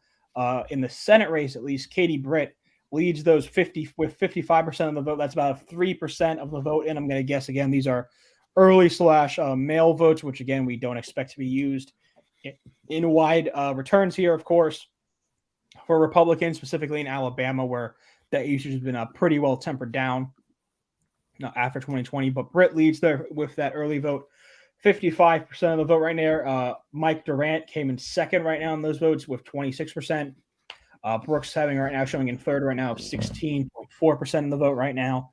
Again, these are very, very, very early results right now in Alabama for that Senate race. Again, we don't seem to have election day vote yet from that part of the state. So again, this is continuing to be very, very, very interesting right now. Mm-hmm. I do want to mention, circle back to Georgia real quick. David Perdue has already conceded, obviously, and said he's is endorsing Brian Kemp. So, wow. Yeah. Man, I thought that was going to be a race we were going to be waiting for here until like 10 o'clock, 11 to call. But no, it's only not even 2 hours into the stream, and that's already done. Isn't that nice? I think that's a nice change from last week. He had previously said that he would only support Kemp if the election was legitimate. But yeah, I think when you're losing 71-20, you got a little bit of you can't really talk about voter fraud too much when you're losing by 50 points. Because that's what it is right now. Like we got votes in from DeKalb. 84% Kemp is getting in DeKalb right now, or DeKalb. 79 in Rockdale, 79 in Henry, 80 in Clayton, 78 in Fayette, 82 in Fulton, 80 in Douglas, 81% in Cobb, 70. Like this is just a massacre. This is just a complete and total. F in the chat. F in the chat, buddy. F in the chat. Yeah, it's really bad. I think actually Greene County, which is in the Athens area, maybe his best county, is pulling 84% of the vote there, that's the Athens area. Goodness.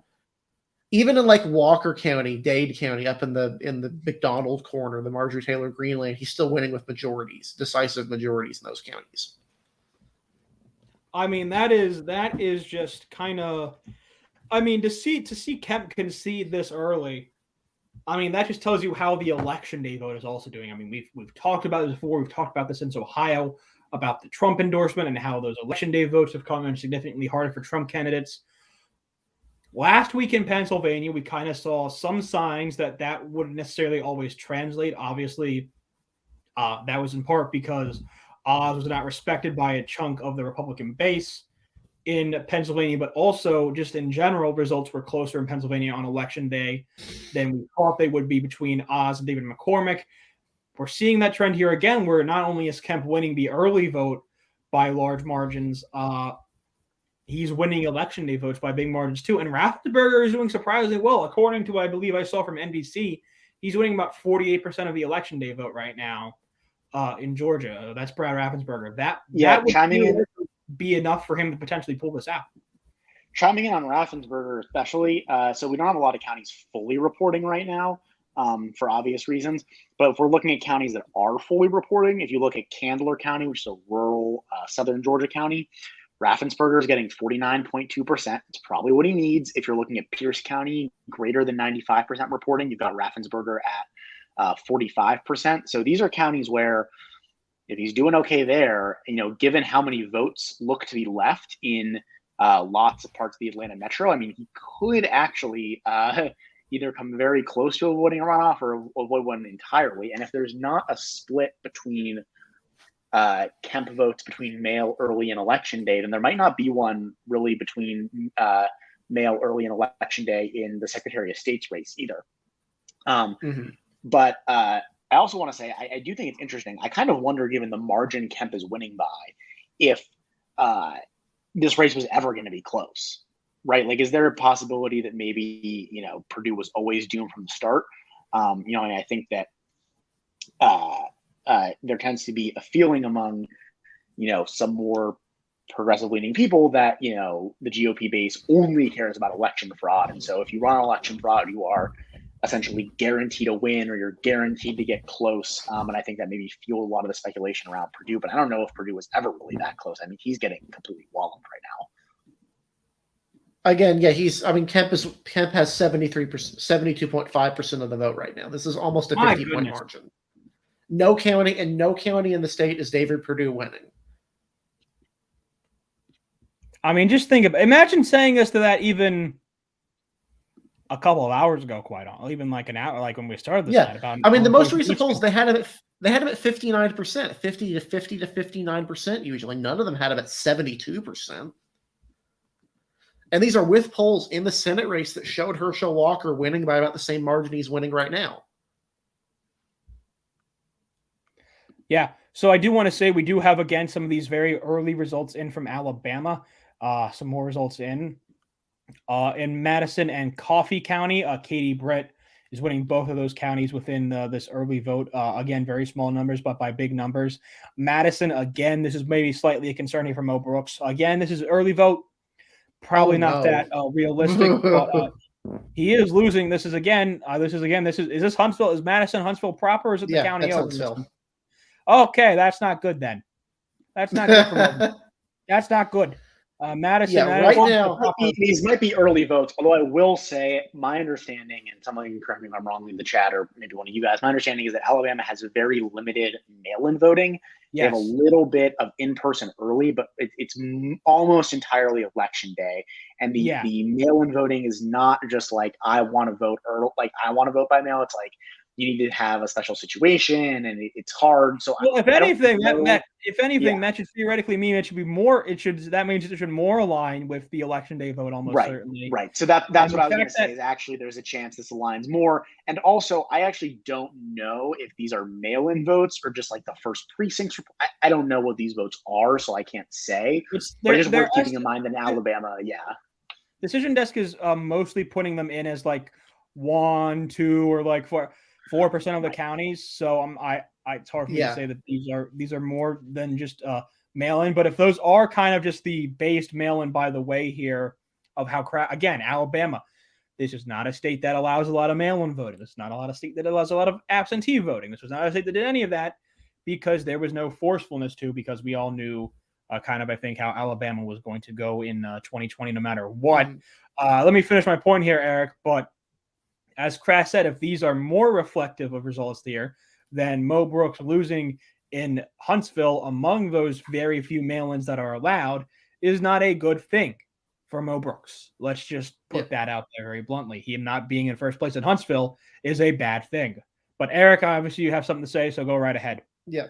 What I would say right now is that right now, with these very limited votes, Katie Britt has a majority of the votes statewide. That would be what would be needed to avoid a runoff. These are very limited. Kay Ivey is at about 60% of the vote, well above what's needed to avoid a runoff. Could tonight be if these results hold, and I mean these are very, very, very early results for Alabama. We have nothing from Birmingham yet. We have nothing from Mobile. Yeah, we have nothing from Tuscaloosa, nothing from Auburn yet. Some of these other big areas. But if these hold, is this the revenge of the normie Republicans after the kind of fiasco in the Midwest Republicans have had? Is this the revenge of the normal Republican? I mean, that's what you kind of have to be looking at. Yeah, I mean, that's certainly, I think, a storyline that could come across here is that, obviously, if this is I wouldn't even say normie, I would just say establishment Republican. Is this the revenge of the establishment Republican down south? Brian Kemp winning certainly would say that. If Brad Raffensperger were to somehow pull out a very narrowly avoid a runoff, that would be a big deal in the state. You look at some of these House races, we don't see necessarily, if I can find them here, if I hope I kept them up, I guess maybe I didn't. But if we can kind of look at some of the House races in Georgia, again, kind of, you don't really see a whole lot of Trump's folks doing necessarily significantly better than expected. I know I'm going to get to Krause here because I saw that he wanted to say something about this. But again, it does kind of, is this just the difference between regions of areas that have been Republican long before Trump versus areas where there are more voters who were Republicans who were brought in because of Donald Trump? Well, I mean, I wonder if it's even a revenge. I mean, looking at the results, right? You had an establishment Republican in Jim Pillen winning Nebraska. You had the establishment essentially sweep all the races apart from maybe Attorney General in Idaho. But even in Idaho, it was Raul Labrador, who was a congressman. He's not like some random activist. Part of me wonders, is really even a revenge, right? I mean, you had Mastriano in Pennsylvania, but he's the only one I can think of off the top of my head right now. Maybe I've just been, not paying attention to certain primaries, but in I mean, you could argue Vance in Ohio.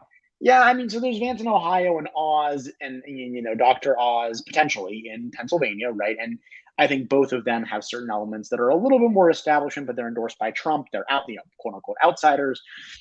But that being said, both of them are going to get, even if Oz wins, they're both going to get 33, 31% of the vote. It's tough to really say, how much this is really a revenge and really how much maybe we tend to play up certain outliers, in the news, right? I mean, Mastriano, I think, is what we're all thinking of, but it's one result out of, a lot of different primaries. So, I don't know. But I think it's interesting if establishment Republicans really do well the rest of the night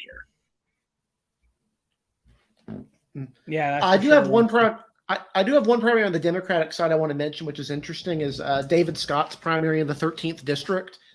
Scott has obviously faced some criticism from Democrats for being a little bit too conservative. I think he's been a little bit squishy on abortion, for example. As per usual, he's doing well in his primary, but he's not obliterating. There's 69% of the voting right now. And he's leading that primary by he's leading that primary by the numbers wrong here. He's leading his primary in that 13th district, 69.3% to 11.4% in that 13th district, with 69% of the vote in. So, not the election to get rid of him, but this is obviously one that a lot of progressive leaning people have been looking to get rid of for a while.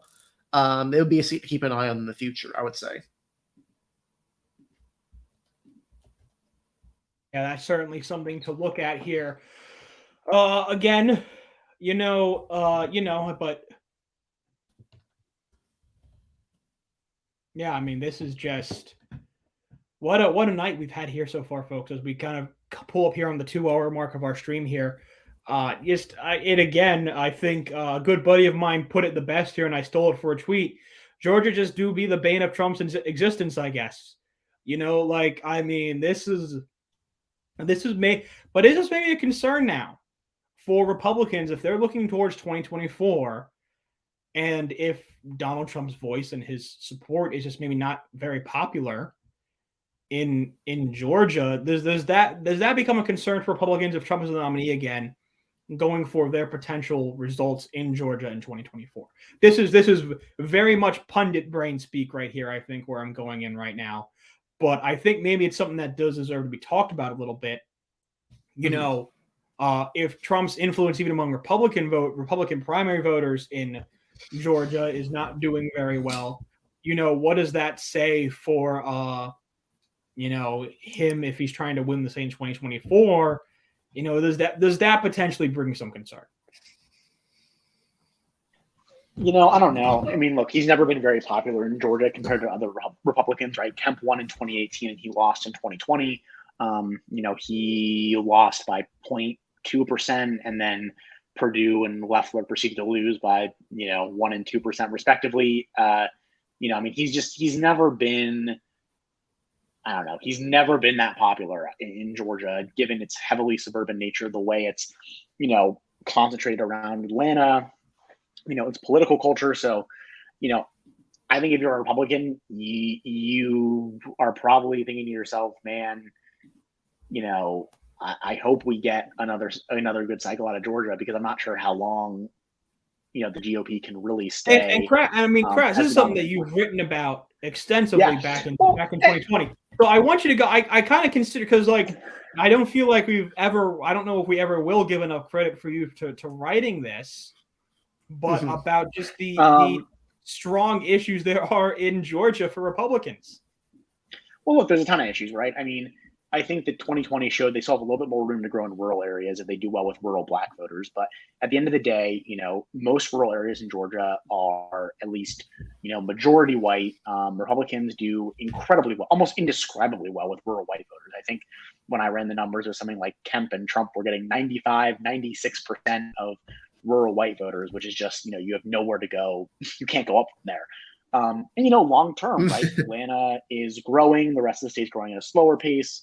They have a lot of room to fall in the Atlanta metro area, which is half the votes, not to mention the room Republicans have to fall in Augusta, Savannah, secondary cities like that. So in general, I think if you're a Republican, you look at this and you say, look, Georgia is still competitive for now. Let's try to keep it competitive. And let's hope we get a good cycle in 2024. Let's hope we win statewide in 2022, because I'm not entirely sure how long it's going to be before they start having really, really serious problems. And when I say serious problems, like genuinely trouble winning statewide, because I just think that the trends in Georgia are probably worse for the GOP than the trends almost anywhere else in the country at this point. Mm-hmm. Yeah, it's in. People want to compare I've written an article as well. Kras contributed, helped out with it, about North Carolina versus Georgia. They're not the same. People have been looking at North Carolina for a decade now because it voted for Democrats once in 2008. The argument was it must be trending Democratic. It'll be Democratic eventually. Different story here. There's areas Democrats can fall. Republicans are holding pretty well in a lot of areas. Georgia is much more dire. When you're winning 95% of voters, white voters, you can win more of them, but you can't get better percentage-wise than 96%, really. It's hard to argue with that. I do want to mention we have some results from Arkansas in. John Boozman is ahead 57% of the vote right now. Jake Paquette has only 22% of the vote. Jan Morgan is in third with 19% of the vote right now.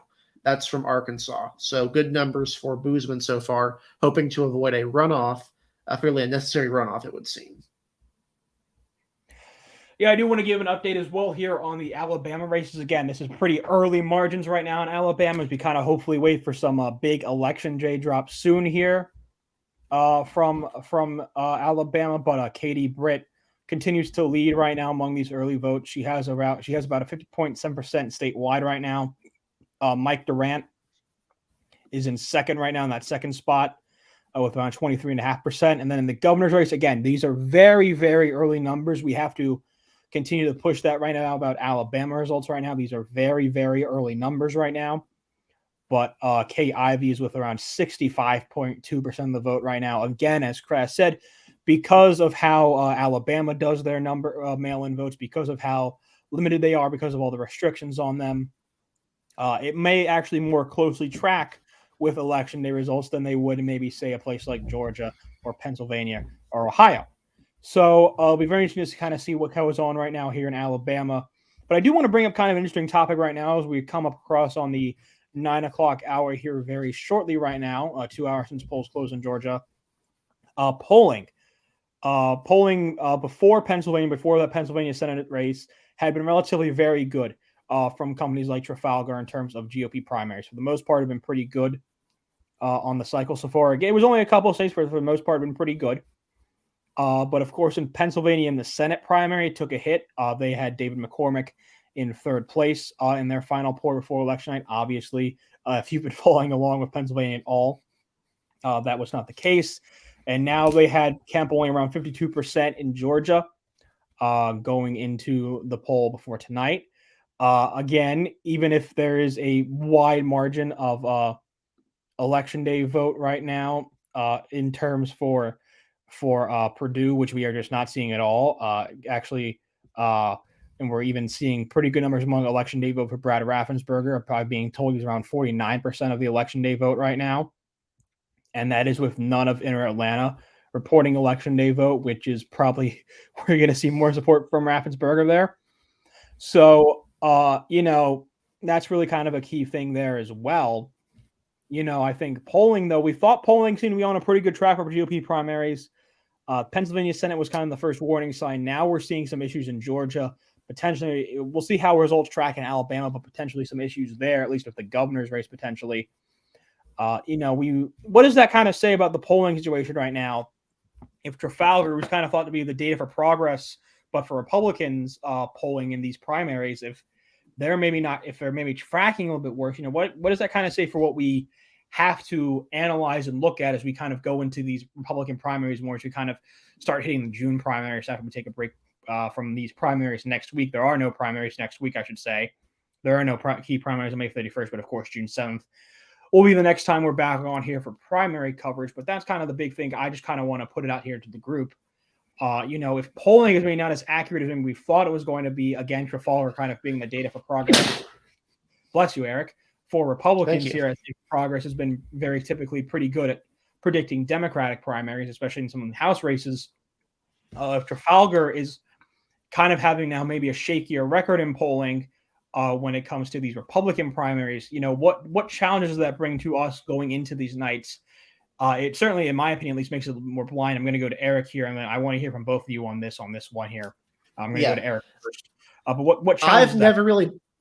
I've never really bought into Trafalgar as a really reputable pollster. I think they have substantial methodology problems, and they go beyond just their methodology is bad, where it seems like they've actually actively corrected methodology after the fact. It seems like at points. This isn't surprising. That being said, this is such an embarrassingly off result that they're going to have to look at their what they were polling here, because Kemp is over 50% now. He's leading 73% to 22.5%. That is a 50-point margin. Trafalgar was talking like a 20-point margin. Not even 20. I think it was like a 51 to 39. That's a 12-point margin. That's a difference of at least 30 percentage points. That is just beyond the realm of what you would expect from a reputable pollster. Granted, other pollsters showed a close race, but it was like 60 to 30 or 59 to 39. That's 20 points.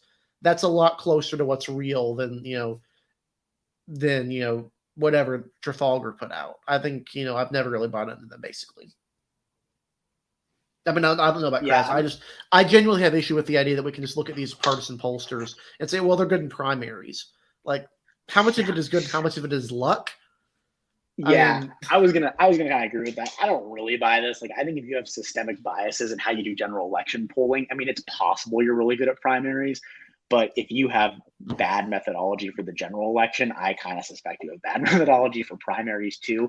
I mean, Trafalgar looks to be overestimating Trump-endorsed candidates. Maybe they're only reaching the most hardcore GOP primary voters. Maybe they're doing their polls in a way that are allowing, Trumpier GOP voters to game the system now. Maybe they're too online. I don't really know what's going on. I don't know the inner workings of their polling company, but it seems to me that if you have biases in general election polling, it's only a matter of time before you start having biases in primary polling. So, I think this will make our job a little bit harder because, if we can't rely on polls that have historically been good, I don't know what we can rely on, but I think, I think there's a gap in the market for someone good to come in and do really good primary polling on both sides.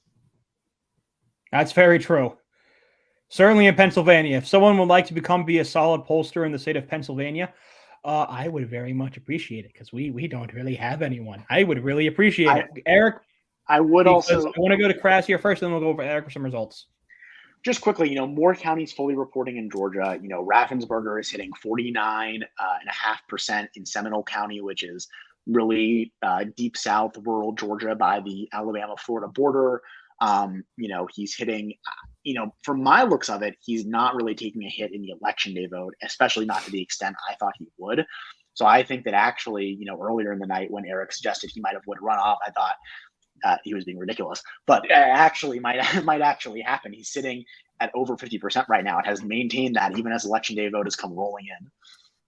Mm-hmm. Heiss is doing really well in his congressional district and not very well in the entire rest of the state, which is, there are 13 other congressional districts in the state of Georgia. So his congressional district is starting to run out of votes kind of fast. We're looking at 95% in Warren, 95% in McDuffie, 95% in Wilkes, 68% in there are actually a lot of really heavily reporting counties in that congressional district, and there's not a lot of vote in the Atlanta metro right now.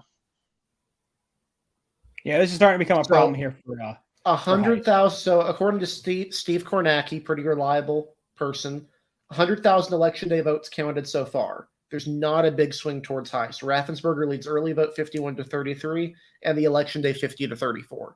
The runoff threshold is 50% plus one vote. This is what I was talking about earlier, like Kras said, where if he's holding these margins, he can avoid a runoff. And then Trump will be angry. He'll be very angry. This would be for sure, I think, probably Trump's biggest defeat in this primary season, because that would be killer. This is like the guy. Like, if he can't take down that, this is the guy. This is public enemy number one for Trump world. Like, this is like Trump's most wanted list. Like, if he's getting over 50% in the first round in Georgia, that's going to be a pretty big blow to Trump's ego. He's not going to be happy.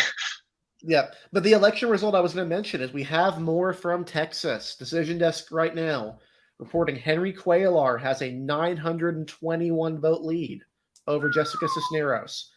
Let me go over the counties real quick. There's nothing in Bayard County. 83%, 84% for Cisneros, 16% for Cuellar. Guadalupe County, Cisneros is winning 89-11 in Guadalupe County. That's the San Antonio area. Jim Hogg County, Henry Cuellar is winning 79-21% in Jim Hogg. McMullen, Cisneros is winning by 2 votes, but there's basically no votes in. Starr County, big Trump swing county. Cuellar is winning 81.6 to 18.4% in Starr County. In Webb County, Cuellar is up 71.4% to 28.5% for Cisneros. This is this regional battle of Rio Grande Valley versus San Antonio. Which one's going to come out on top? It keeps getting more and more polarized with every single election and primary that's being held here. It is getting more and more polarized. Like, we saw those Cisneros numbers come in, like, oh, she's doing way better than her election day, or than the last time. And she was doing way better last time than she was doing in the last primary she had against Cuellar. And then the Rio Grande Valley is even more, for Cuellar than before. So, this is going to be really interesting. It seemed like they have really solidified into the candidates they like in these regions. I can say that for sure. Yeah, that's the one thing for Cuellar right now that I think he kind of is, one thing going for Cisneros right now, I think, is if these numbers are right, we're looking at Bear is 80% in, Webb. I guess there's a lot of votes out in Webb, but Zapata and Starr are not huge counties. They're bigger in the Democratic primary, I think, than you would expect, just because everybody votes in the Democratic primary in those counties, but they're not huge. And so I think that, if you're looking at our friends at Decision Desk, I think there's probably about 13,000 votes out in Webb, but that Cisneros has some strong areas out too. So it's actually unclear to me who's gonna come out ahead here. Yeah, I do want to give a quick update here. We're going to the Democratic side. We're not going to go to that side a whole lot tonight, but there is, of course, what we mentioned about earlier, a key Democratic incumbent versus incumbent primary in Georgia, 7th district between Lucy Mcbath and Carolyn Bordeaux. We did just get a massive drop in Gwinnett County, and this is pretty big here for Mcbath. She, with about 60% estimated in, according to VHQ, Mcbath is up 63.5 to 31 points over Bordeaux right now. Certainly starting to track a little bit more right now towards Mcbath beating Bordeaux in that race. That would be a big win for her. And that would also see, I believe, that would be, is this the third incumbent versus incumbent primary we've had, which would mean it would be, I believe, the fourth incumbent that we've seen knocked out. You also have to include Madison Cawthorn, who was primaried out last week in North Carolina. So, big result there. I have a couple other things to mention about Gwinnett County, though. Please go ahead, Eric. In the gubernatorial race, it is voting for Kemp. 80.5% of the vote in Gwinnett County is going for Brian Kemp. In the Attorney General or the Secretary of State race, 53% of the vote in Gwinnett County going for Brad Raffensperger. We also have results from Bartow County. Bartow County is another suburban, ex-urban Atlanta county. 54% for Raffensperger, 75% for Kemp in Bartow County. The only ring county we're waiting, the only two really big Georgia, Atlanta metro counties we're waiting for right now to get any results from are Spalding County, which is quickly becoming, it's southern Atlanta, the fringe of the metro, quickly becoming more of a competitive county as the Atlanta suburbs continue to expand. And then, of course, Forsyth County, the home of the college-educated Republican. This county voted for Donald Trump by an exceedingly large margin, but far less than the previous exceedingly large margins in Forsyth County. I believe this is one of the biggest college-educated, one of the counties that has the most college-educated Republicans in the country. I would expect Kemp to be doing very, very well in Forsyth County when it begins to report. As I've said before, Kemp is leading in every county so far. There is no county in which David Perdue is winning, and I think that I can only find one county where Kemp is even below 50% of the vote. That's Brantley County, where Candace Taylor is somehow getting 19% of the vote. So, like, I mean, again, we keep saying it can't get any worse for Purdue. Kemp's margin keeps going up and up. Like, it's getting pretty bad. It's getting pretty bad if you're a David Perdue voter or fan or Trump supporter. In any manner, it would seem. Yeah. So again, we have just crossed the 9:10 mark. We've just crossed 9 o'clock. We're about 2 hours in. Everywhere has polls closed. I do want to give a quick update. This should be no surprise to anyone, but Decision Desk HQ and Elections Daily are now calling the Arkansas governor GOP primary for Sarah Huckabee Sanders, in no surprise there. The field was basically cleared for Sanders about 3 months ago against other potential candidates. It will be, and not only that, she'll be heavily favored in the race for governor in the general election this year in Arkansas, of course. Heavily favored, but we want to stall right now. Go ahead, Kraz. You've got something to say right now. Decision Desk, big dumper results did not appear to be test results from Alabama. We're up to about 20,000 votes in. Katie Britt at 46% of the vote. Wow. Interestingly, 30% of the vote reporting in Limestone County, which is the kind of ex-urban county right next to Huntsville, where Mo Brooks is from. And Mo Brooks is only edging out Katie Britt by 3 votes out of about, I want to say about 6,000 cast, which not good. If that holds steady. Yeah, if that holds steady in a county like that, Mo Brooks is not going to make the runoff. He's in front of and he's losing Mike Durant right now. Yeah. He's losing in Madison County too. Which is literally where Huntsville is. I think Britt winning 50%, avoiding a runoff if she's able to, which, to be fair, a lot of suburban counties where she should be strong, see Jefferson, Shelby, Montgomery, Elmore don't have a lot of votes in. If she's able to get 50%, I think that would be a bigger surprise for me than the Kemp result. I think with the Kemp result, we all expected a pretty wide win. Maybe not this wide, but I don't think a single poll has had Britt recently even touching 50%. So, I think that would be a pretty big surprise for me, especially given that she's not really running as an overt kind of Trump candidate. She's running as more of a regular Alabama Christian conservative. So That'd be surprising. Yeah, but I do have an update to give right now. We have another call from DDHQ. This is another one that won't be a surprise. But DDHQ is now called the Georgia's 7th District Democratic primary for incumbent Representative Lucy Mcbath, beating out fellow incumbent Carolyn Bordeaux in that seat. This was not necessarily a surprise. There hasn't been recent polling, but polling previously showed Mcbath up right now. Eric's having a laugh at something right now. I don't know if I said something weird. But, no, it's not nothing. Just something ridiculous. Okay.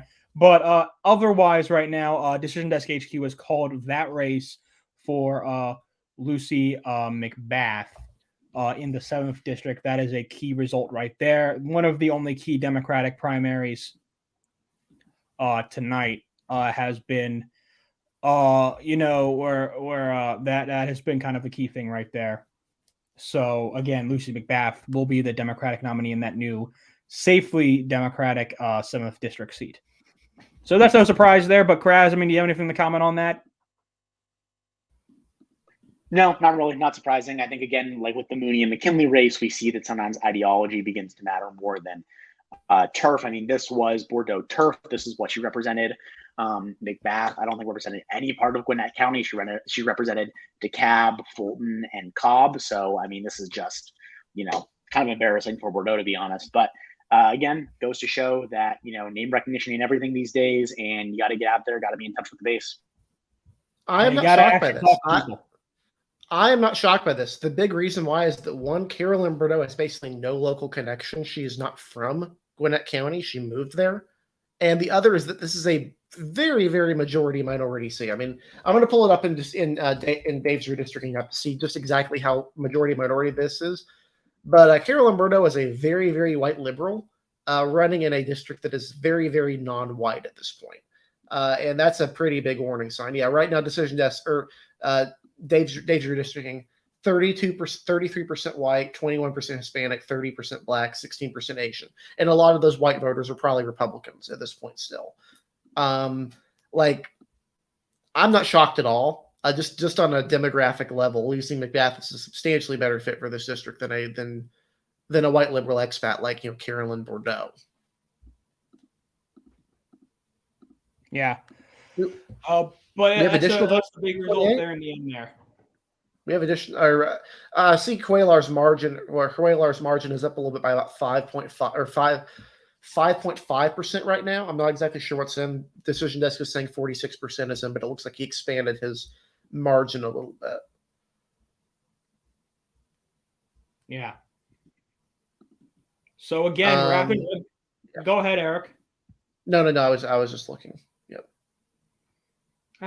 We are just kind of continuing to see here.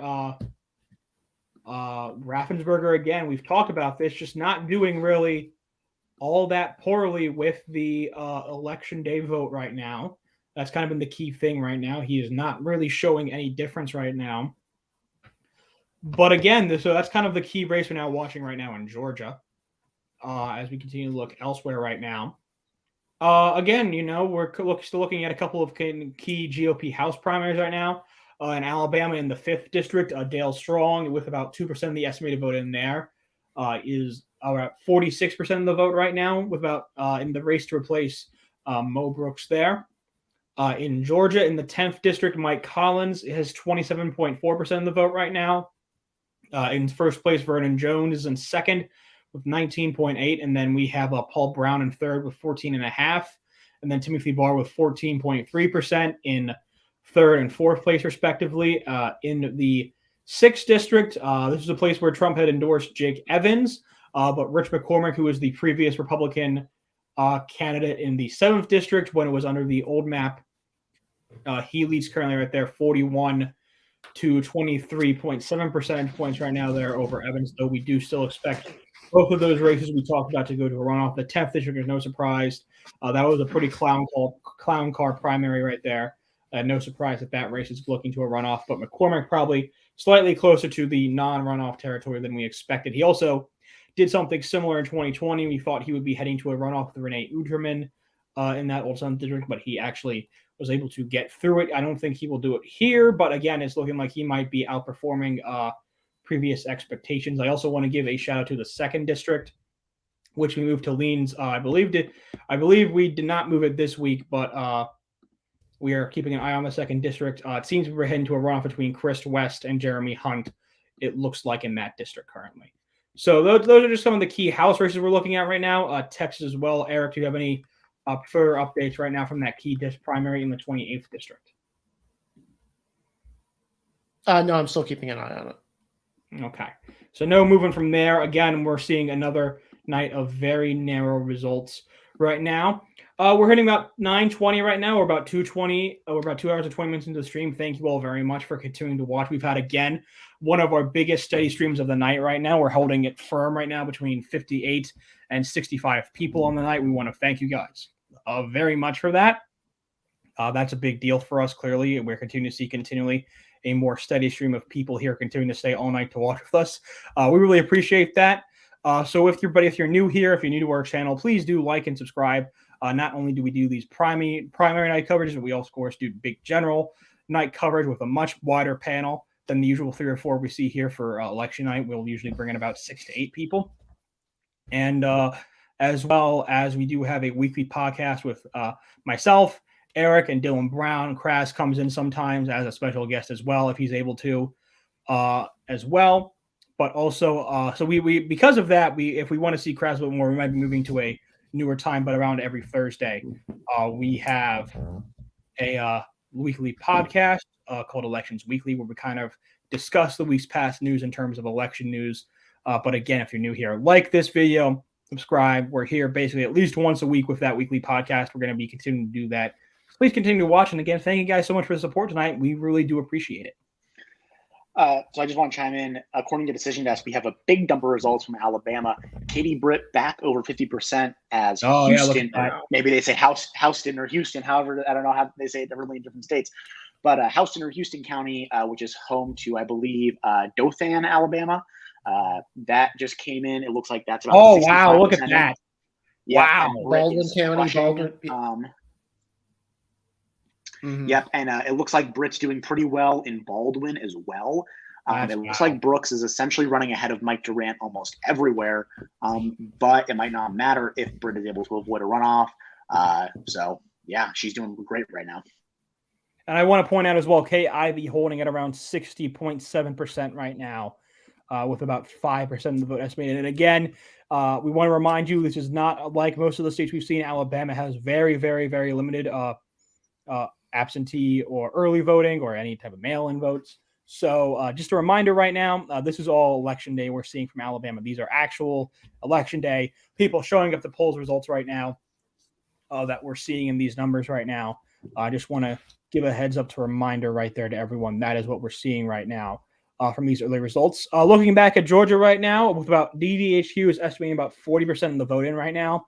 Brad Raffensperger holding around 50.7% of the vote. That would be enough to avoid a runoff tonight, which would be the big surprise night. We're estimating about 40% of the vote is in there right now between those two candidates.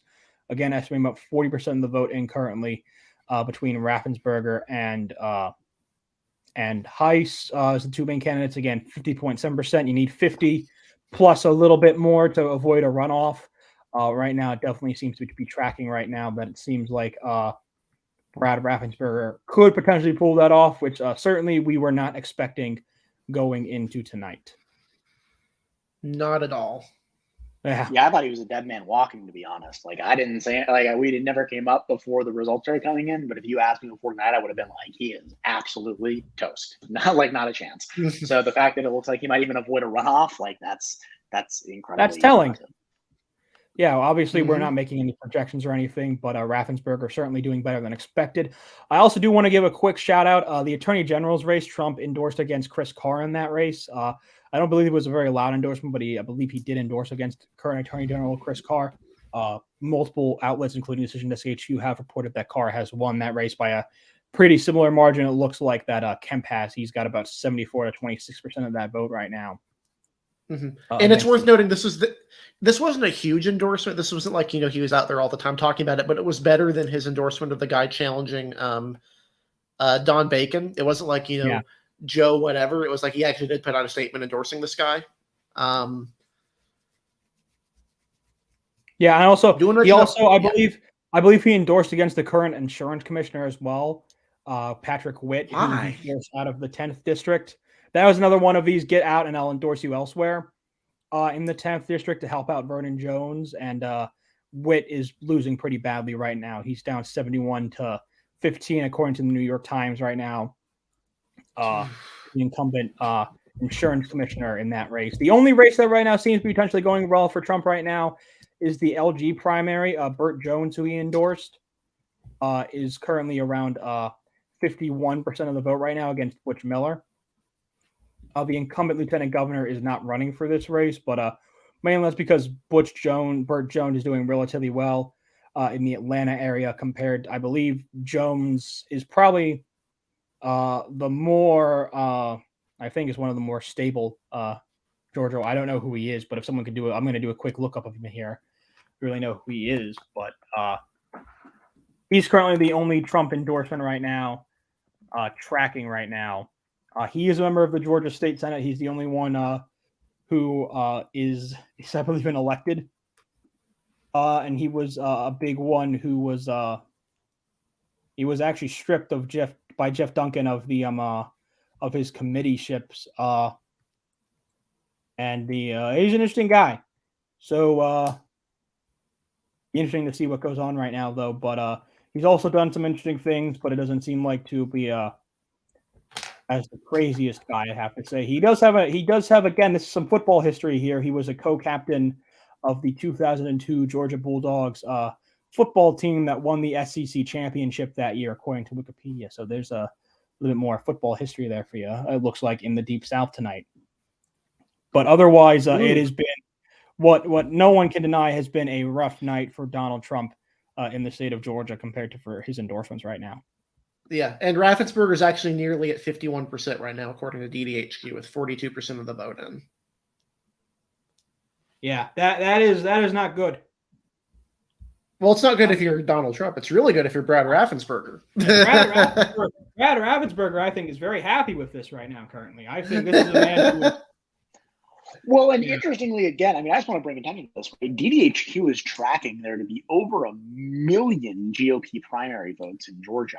And it's not like Democrats are doing too shabby either. DDHQ is going to track, something like six or 700,000, and that might even be. I think that might even be a low estimate given how little was out from Atlanta. So I do want to say, just to point out, that while Democrats don't have competitive primaries for the Senate or governor's race, obviously they did have some key primaries for the Secretary of State race and for the Attorney General's race. Well, I do want to point that yes. So we're looking at big increases in turnout on both sides. I mean, speaks to the enthusiasm this year, which I thought enthusiasm would drop to the floor this year, but apparently not. Apparently I'm missing something. Yeah, we've taught. Is there burnout? Apparently not. Apparently not. People are still tracking very well here. We saw this in Pennsylvania last week. We've seen it in North Carolina. And now we're seeing it in some big states down south. So any potential burnout here has seemingly been relatively avoided here by most of these individuals. So that's certainly something to watch here. As well here is that we talked about if there would be burnout before we started this real primary season.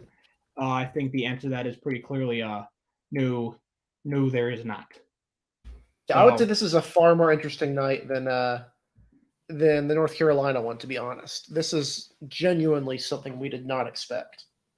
I mean, if you had told us going in that Brian Kemp was going to have a higher percentage of the vote than Herschel Walker, that Brad Raffensperger could not only win, but win without a runoff, like, I would not have believed you. I would not have believed you at all. I would have thought you were crazy. Yep. Yeah, I mean, this has been the surprise of the night so far. This has been the surprise of the primary season so far. This has been a surprise of just the entire of. I mean, we will probably expect more. There are always surprises, but this one is by far the biggest. Just Kemp margins of victory. Brad Raffensperger potentially tracking to survive right now. That would be a massive upset of like we have not seen before in a long time in a Republican primary compared to just the absolute ire that Trump launched at this guy. throughout, most of 2020. Again, there were threats made to this guy's house from diehard Trump supporters who were threatening to kill this man. And he is currently on track potentially. I mean, I shouldn't be laughing at that, but because it's just crazy, like where we are at right now, we are talking about Donald Trump. Like, this would be a massive loss of influence in Georgia. Like this I mean, if you're only winning the LG primary, and that's the guy who's from the Atlanta area, I mean, like this is a big change. You cannot deny that this feels like a big change of the momentum that we thought Donald Trump would have going into the night. I think one would have to say that almost certainly. I'd also like to point out that Ken Paxton has expanded his lead.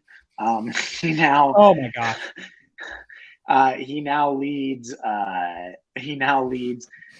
basically 67-33. I mean, he's just crushing. I mean, everywhere. I thought he was a favorite to win, but I did not think he would win by this kind of margin. I mean, Bush is getting completely destroyed in pretty much every single county in the state. So.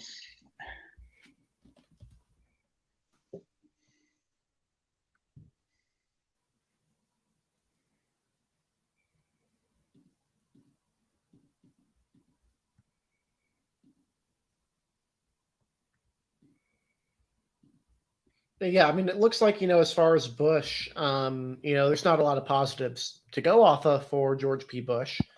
He is winning a couple counties in the Rio Grande Valley. He is winning Travis County. And he's utterly demolishing Ken Paxton in the crucial swing county of Loving, Texas. He's winning 71% of the vote in Loving County. For those who are wondering, that is a 5-2 lead in Loving County for George P. Bush. So, really astonishingly great performance there. Kennedy County, he's winning at 83% of the vote there. That is a 5-1 for Ken Paxton. Other than that, not a lot of positives to look at for George P. Bush here. Not even in the areas he was really strong in, like the Rio Grande Valley. He's losing in Cameron by 10. He's losing in Hidalgo by 13. Losing in Webb by 9. Losing in Maverick by 50. I mean, it's not good. That's not good. That's bad. Yep. We have some results in from Jefferson County. Small results in from Jefferson County in the Alabama Senate primary. Katie Britt has 73% of the vote there so far. Ooh. Very small numbers, though. They're very small numbers, we should say. Ooh. Yep. That's good for Katie Boyd Britt. I do want to point out as well right now that Kay Ivey is tracking around 58.5% of the vote, with about 10% in right now. In Alabama of what we're seeing right now, she is, I believe, above 50% in almost every county that's reporting in right now. Again, this is election day vote that we're seeing come in here right now. Again, so if this continues to track right now for Kay Ivey, she would likely avoid a runoff right now. Yeah, Brad Raffensperger, by the way, is now up to 51.1% of the vote in the Georgia primary. Yeah, that's a lot of votes. I'm going to check to see how much of his district is still out, how much of Jody Hises' district. According to DDHQ, most of the 14th is in. That's Marjorie Taylor Greene's district. Most of the 10th, or 33% of the 10th, appears to be in. So there's still some votes left in that region. But yeah, that's Raffensperger is doing really well in Atlanta, and there's a lot of votes in Atlanta left. There's nothing in from Forsyth County. There's Spalding County has votes in now. Actually, he's getting 56% of the vote in Spalding County. In the governor race, let me look up the governor race here. Spalding County, Kemp is at 79% of the vote. If this is continuing to track, I would expect Kemp to be at least 79 to 80% of the vote in Forsyth County whenever it actually starts to report. His margin is now over 50% of the vote. He's leading 72.8 to 22.6%. Candace Taylor is polling in third at 3.6% of the vote. No counties have in no counties is Kemp losing, and in only one county that I can tell is even under 40% or 50% of the vote. My goodness. Oh, here's a good comment on how rural Loving County is. Had a county judge arrested for cattle theft recently. You have an idea of how rural it is. That's a pretty good indicator right there.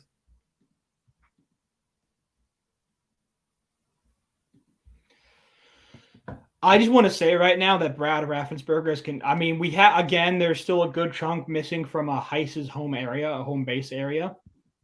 But as we're seeing more finish up, not only in Marjorie, like he's winning with 60.8% of the vote right now in Floyd County, which is one of those big Republican counties in Marjorie Taylor Greene's 14th district. I just want to point this out right now that Brad Raffensperger, a man who had all the ire in the world from Donald Trump, is winning a county in Marjorie Taylor Greene's district with about 60% with about 62% of the vote, and he's winning about 60% of the vote right now. He's winning a majority in Gordon County. He's winning majorities in places like Whitfield, Walker, not Walker, but Dade, Chattooga, Hare.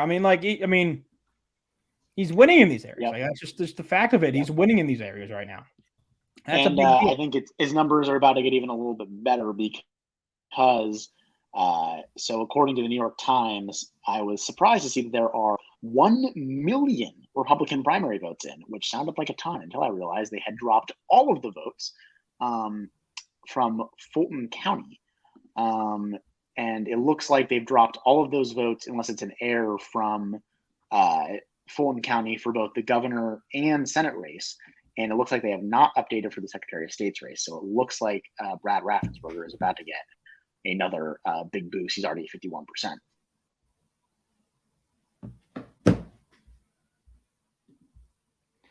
What a night it feels like.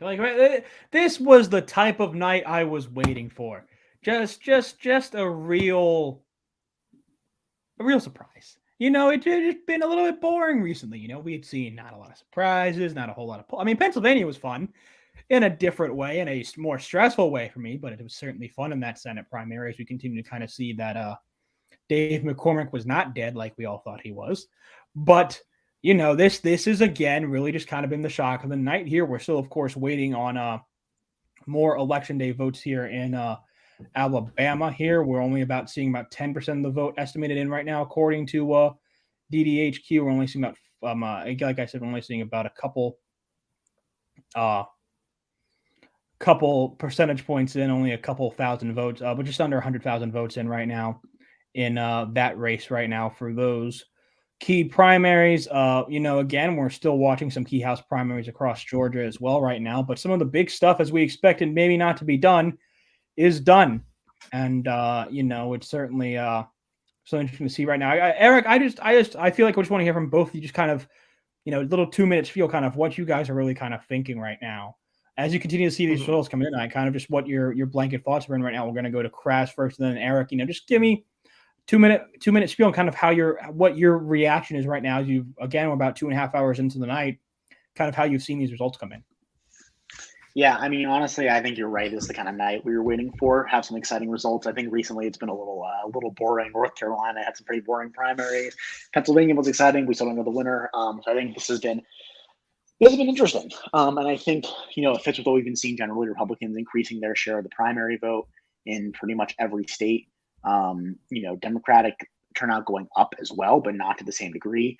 I think it's fascinating. So I'm excited that we have not next week, unfortunately, because it's Memorial Day. So there's basically no primaries, but actually the week after that we basically have Super Tuesday for this year. So that'll be interesting to see. But I'm excited for it. This has been a great start.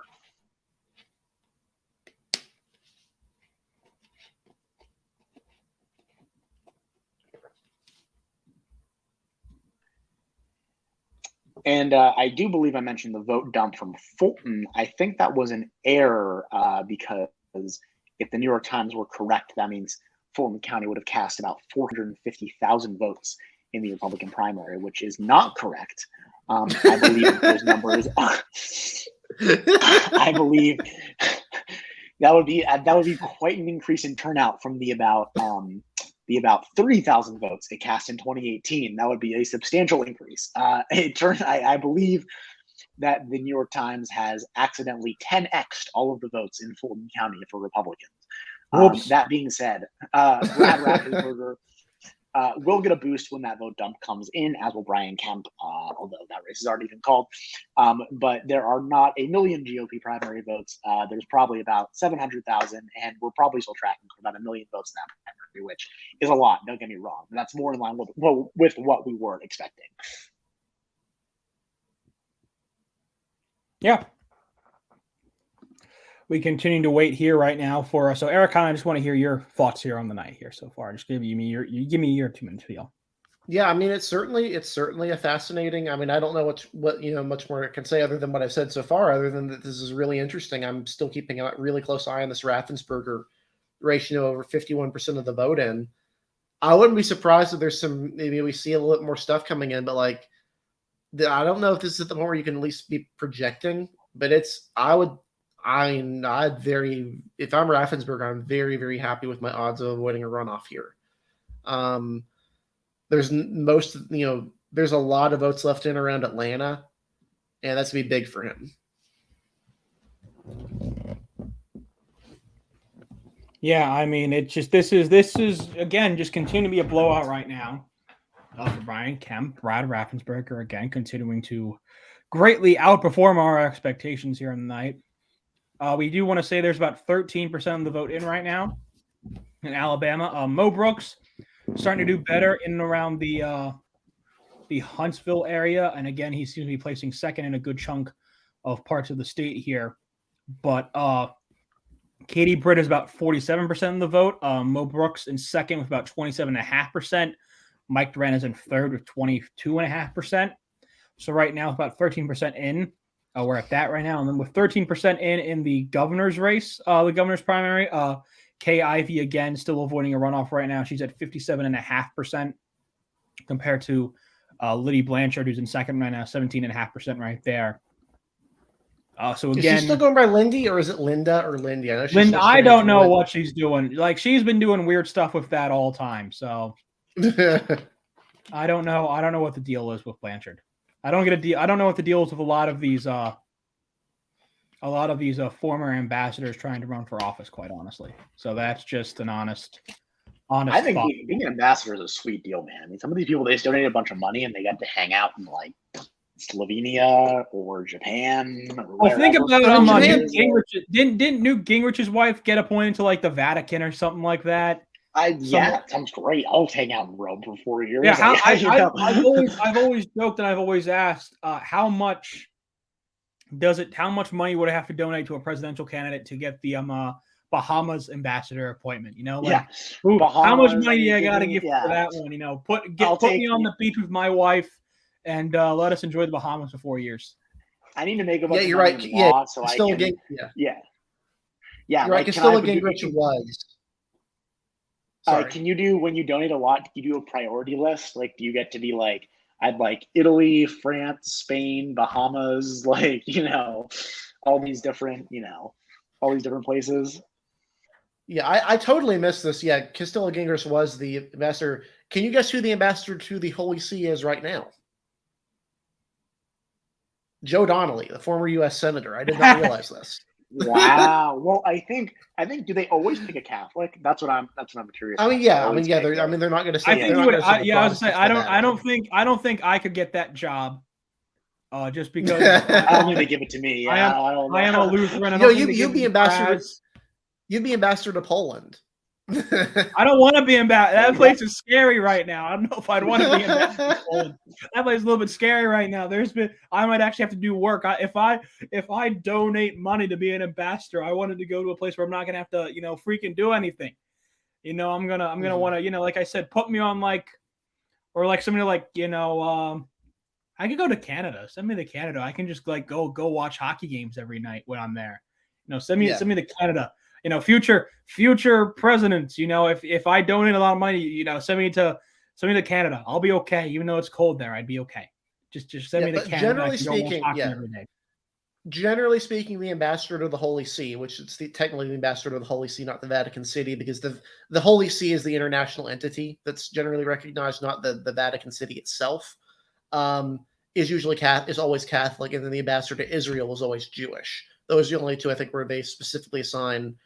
Everyone tries to appoint someone who's of the same faith.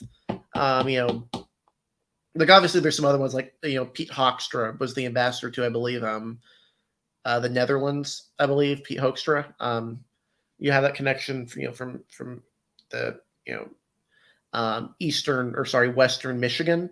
But yeah, that's just generally the connection they try to make. Good and bad news. Oh, Kras. Audio there, buddy. Audio is You sound like a robot. You sound like a robot. Something wrong. Something went wrong there. Was that? I don't think that was. His feed has been hijacked by the robots. The AirPods died, so we're gonna give Kras a little bit of time there to fix his audio situation. But again, we are seeing results come in. We're around, according to the DHQ, they're estimating around 53%. Is this better at all? This is significantly better. There we go. Okay, so I was gonna say good and bad news for Katie Britt, which is that she's dropped somewhat substantially below the 50% mark. However, the good news for her is that a lot of this is because a lot of Brooks' base in northern Alabama has started to come in. Those counties up there are reporting substantially more votes than any other county. And in other counties, Britt is much closer to 50 or above 50. And those places still have more votes to report. So she still has a chance to clear 50. I think she probably falls short, but it's not impossible. She still clears it, especially if Jefferson is really this good for her. If Jefferson is as good for her, she can clear 50. We got some results from the Michigan Republican primary in Minnesota first. And right now, very small amount in Carnahan, who is the widow of the late Representative Jim Hagedorn, has faced controversy for a lot of actions. She's only at 8% of the vote in the primary. So a big F in the chat. Yeah. Oof. I hope that stays because I don't like that woman. So that's just there's just a personal dislike of that woman for me. So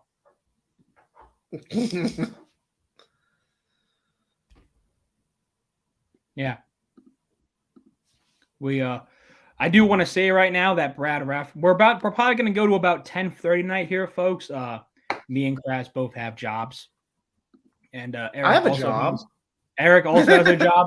I apologize, Eric, but me and Kras both have summer jobs, while Eric has an actual real life career job. So,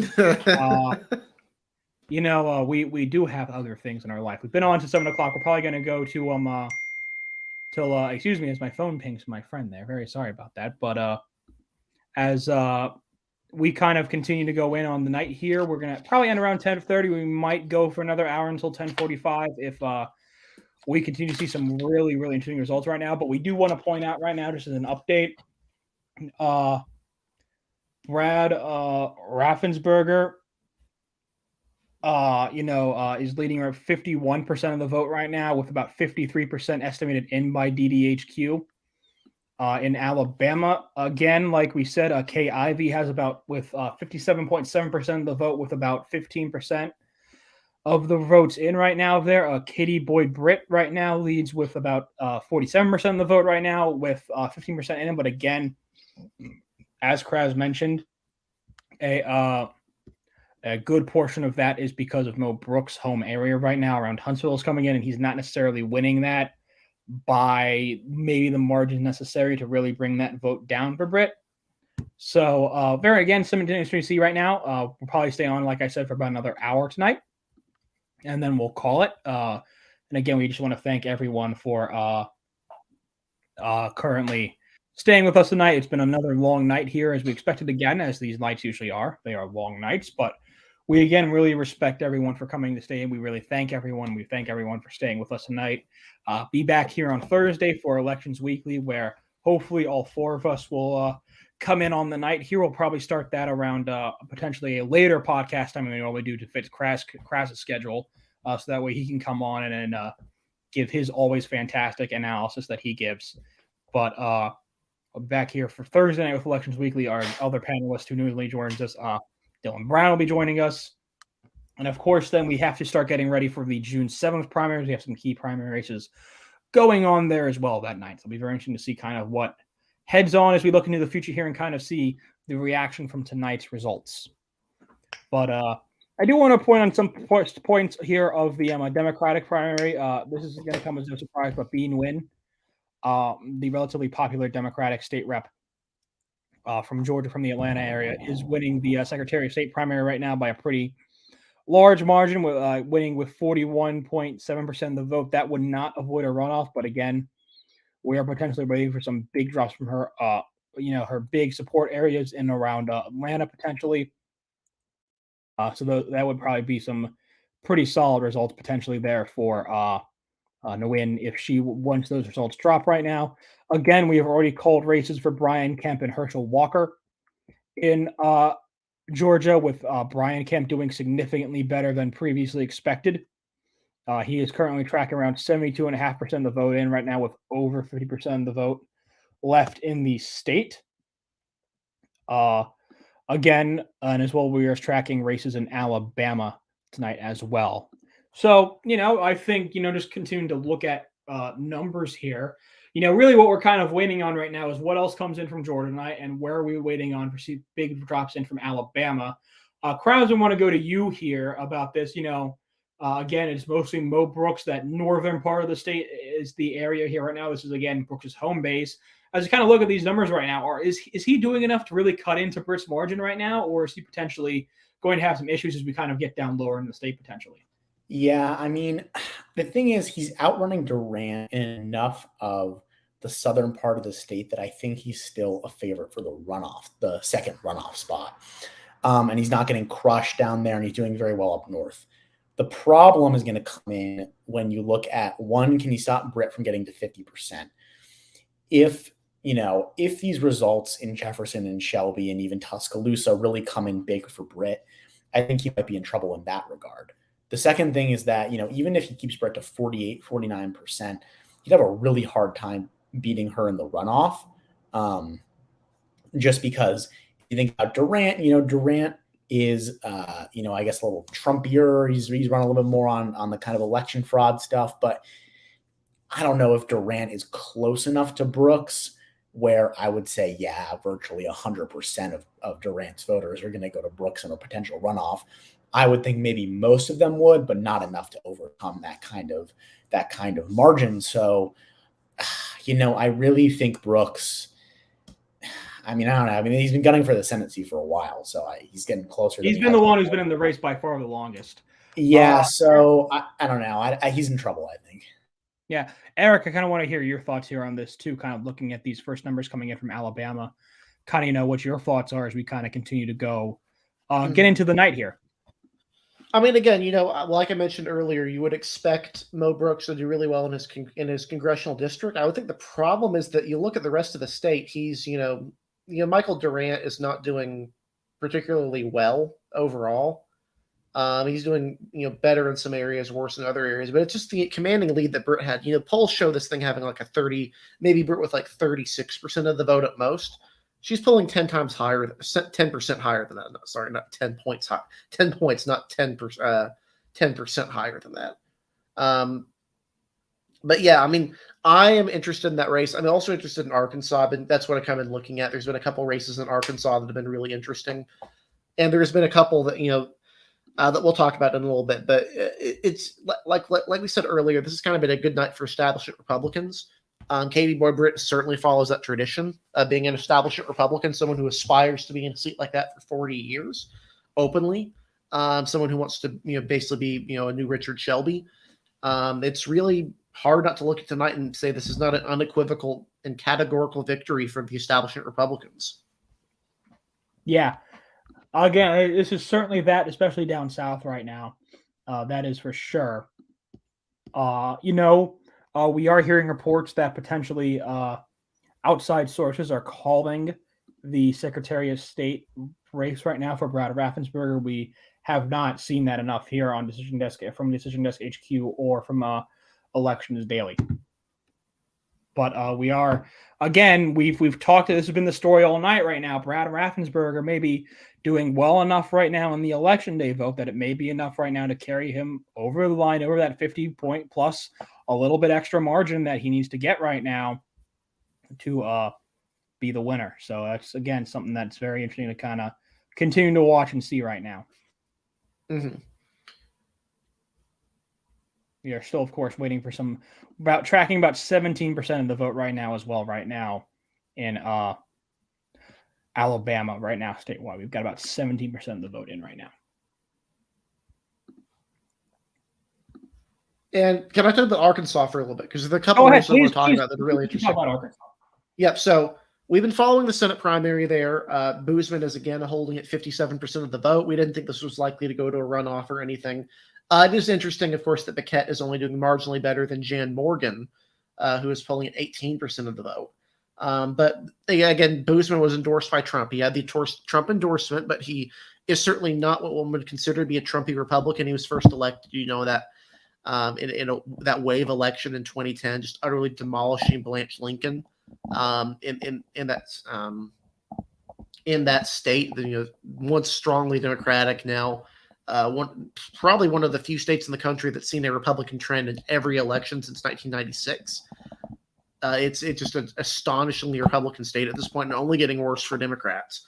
The other one is that online populists tend to pick really, really stupid battles. One of the battles they tried to pick was in the 3rd district for some reason. Steve Womack has obviously won this primary with 81% of the vote. His opponent, Neil Robinson Kamar, an avowed white nationalist, white supremacist, running an explicitly such a racist and sexist campaign that the Republican Party has condemned him for his racism and sexism, is only pulling 19% of the vote. But if you went onto Twitter, a lot of populists would have convinced you that Steve Womack was in big trouble, that Neil Robinson Kamar was going to somehow pull a big win here. The moral of tonight, aside from the establishment Republicans being pretty good, is Twitter is not real life. Twitter is not real life. It is not real life. It is very different from real life, and the priorities of people, in real life, are very different from the priorities of your average 15-year-old internet edgelord who is convinced they're a political expert because they dislike Democrats. Keep it going, Eric. Keep it going. Yeah. So we had the populists do pretty well in Ohio and Pennsylvania. Tonight, no. I think it's been pretty clear that the South is very different from the Midwest, and See, I means think a lot. 20% is funny because, I think if you're running against an incumbent and you just put your name on the ballot, I think you can get 15 or 20. No, that's basically what happened. We had a guy. Yeah, we had a guy running against Patrick McHenry in my seat. He ran a really Trumpy campaign and got 16% of the vote. Yeah, I think Paul Nellon. This reminds of the Paul Nellon thing back when, Paul Nellon was really going to beat Paul Ryan, and he ended up getting 12% of the vote or something.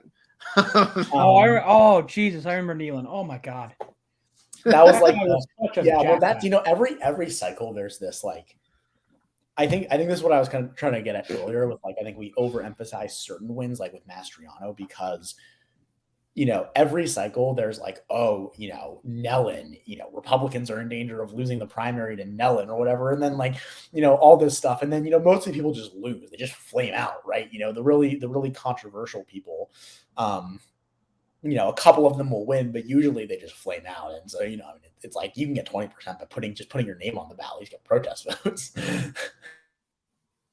Yeah. I mean, we had someone get 30% against the, the state house speaker in Pennsylvania, and she had actually gotten some big money from the audit the vote people, but she only ended up getting 30% of the vote because I actually think it's actually harder to primary someone in a state house race than it is a state senate race in Pennsylvania, just because our state house race is only about 65,000 people, so you have relatively clumped in areas. While state senate we only have 50 seats, so that's about almost 250,000 people. So you have regional divides. It's actually, in my opinion, a little bit easier to primary in state senate races than it is in state house races, unless you've been an incumbent who's been really there for a long time, and then you might have issues, or you get really head beaten by a billionaire, which I might have an article coming about that by the end of the week about a billionaire, a certain Montgomery County billionaire's influence in some of Pennsylvania's recent state level elections in Pennsylvania from last week. So something to watch out for. But anyways, I'm taking a quick look here again at the 28th district. Eric, do you have an update for us out of the Democratic primary for that race? In Texas? Yes, in Texas. Nope, it's still 5-point lead for Cuellar. I mean, our friend in Texas said that it's pretty good for Cuellar right now, but I don't see anything particularly interesting happening right now. Thank you, Eric. Yep, insightful analysis as usual. Hooray for the insightful analysis. Hooray.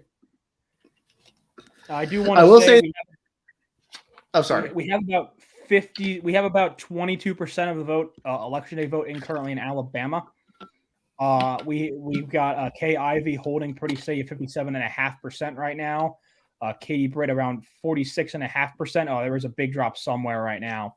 We're up to about 24% of the vote right now. I don't know where it was from, but there was a big drop that brought her down to about 46.5% right now. As we continue to kind of get some more votes in here. But probably out of a Limestone County, I would guess. It would probably have been. Yeah, I would say probably some more out of Limestone there, where Brooks is again the home congressional area there of Mo Brooks.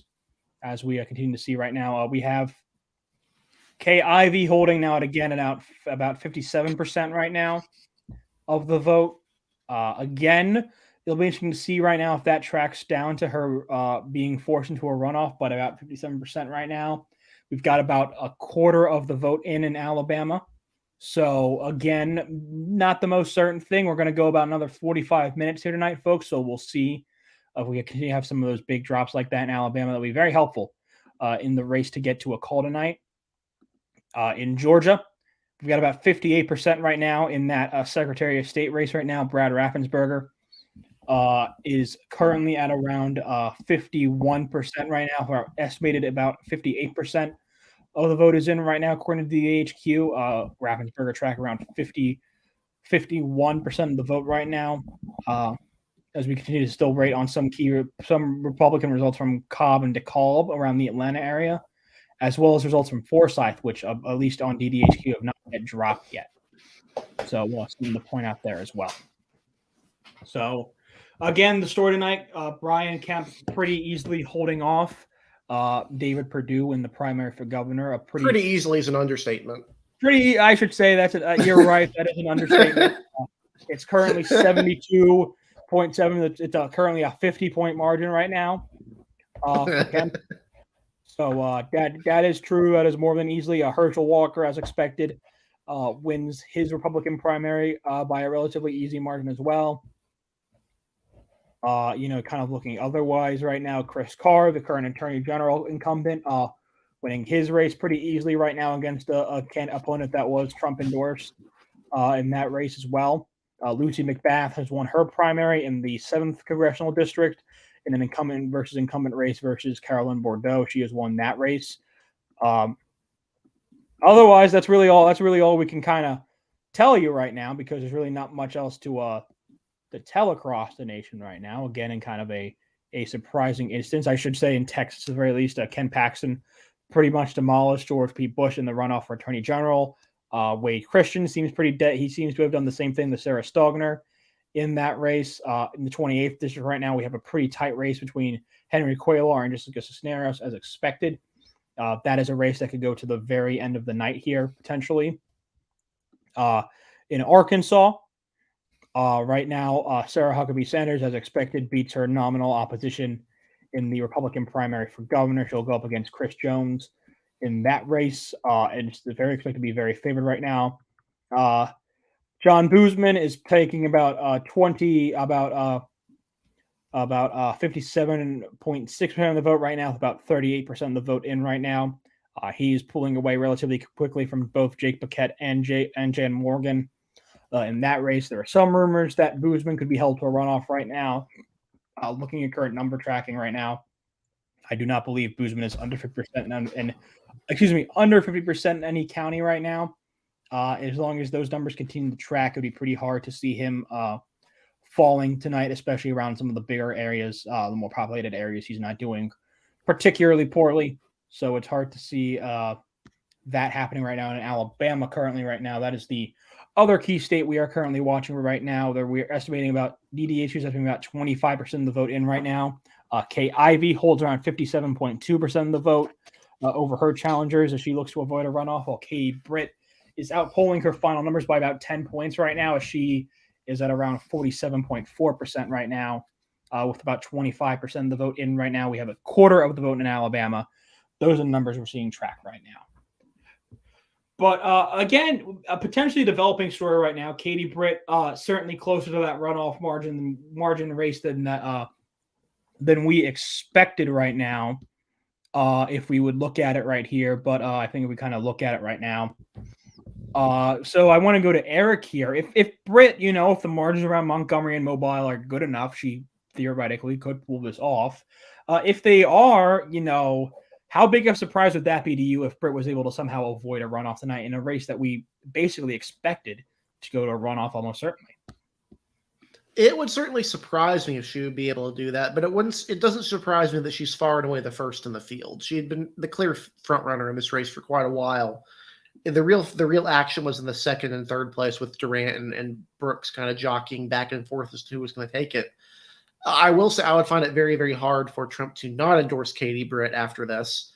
Endorsing Mo Brooks would, at this point, would seem to be delusional, to put it lightly. Well, yeah. Except that he already endorsed. He endorsed Purdue, Chris Carr's opponent. It looks like, even Raff is going to hang on maybe. So, does he want to risk another big L, or does he want to take an easy win? Well, look, he seems to be mostly in the easy win mode right now. Well, so I think strategically it's smarter for him to endorse Britt, right? She's probably going to win anyway. You give her that last boost. She's an establishment Republican who now is indebted to you. Feels like you helped her. It helps solidify your place maybe in the GOP Senate caucus. What you don't want is, to keep endorsing people who lose, because then someone like Ron DeSantis smells blood in the water, right? You don't want to keep endorsing people who fall short. The problem, though, is that, Trump is in an easy win mood, but he also just endorses whoever he wants. So, I think he has a solid chance of endorsing Brooks. That's a fair point to point out here, of course. But as Eric, for some reason, drops off the grid here, that could be potentially some more internet issues. We're sorry about tonight. As Eric comes back, welcome back, Eric. Sorry about that. I don't know what that was. An update on Georgia. We're tracking with about now 61% of the vote in is estimated in according to DVHQ. Right now, that would mean that Brad Raffensperger is again still holding around 51% of the vote right now, with still pretty outstanding margins around Forsyth, Gwinnett, Forsyth, DeKalb, and Cobb County.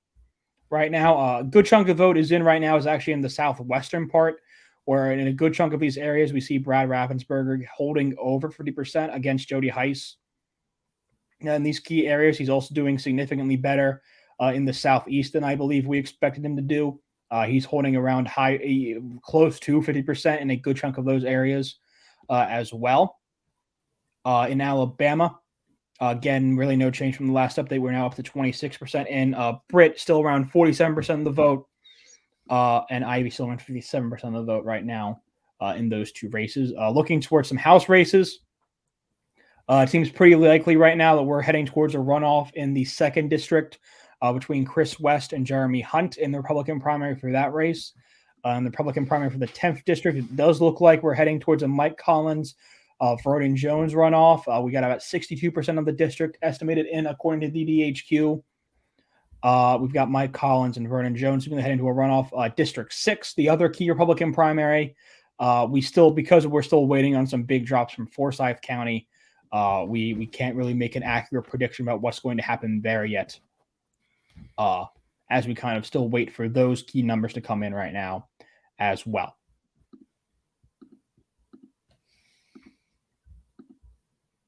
Thoughts, processes? What are people thinking right now from Kraz and Eric right now? Just kind of, again, as we're about 35 minutes out here from ending our stream for the night here. Just kind of some thoughts here from the guys here about kind of just the overall general feel of the night. Kind of what do you guys think the vibes are looking at tonight, really. I think it's a good appetizer for Super Tuesday. Essentially, I was saying to Eric, I think when you were out for a little bit, looking at the calendar going forward, we have nothing next week because it's Memorial Day. But then on June 7th, we've got California, Iowa, Mississippi, Montana, New Jersey, New Mexico, and South Dakota. So that's going to be a major test, both see how the GOP is doing in primary composition and also seeing, if establishment Republicans can continue to do well. There are some interesting races there. So, I think this is a good appetizer. I think, I've been obviously very surprised, like we said over and over again, by some of these results.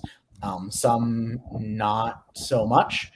I think the only one that I'm mildly surprised about is John Bozeman is only getting 58% of the vote. I thought maybe he'd be a little bit higher.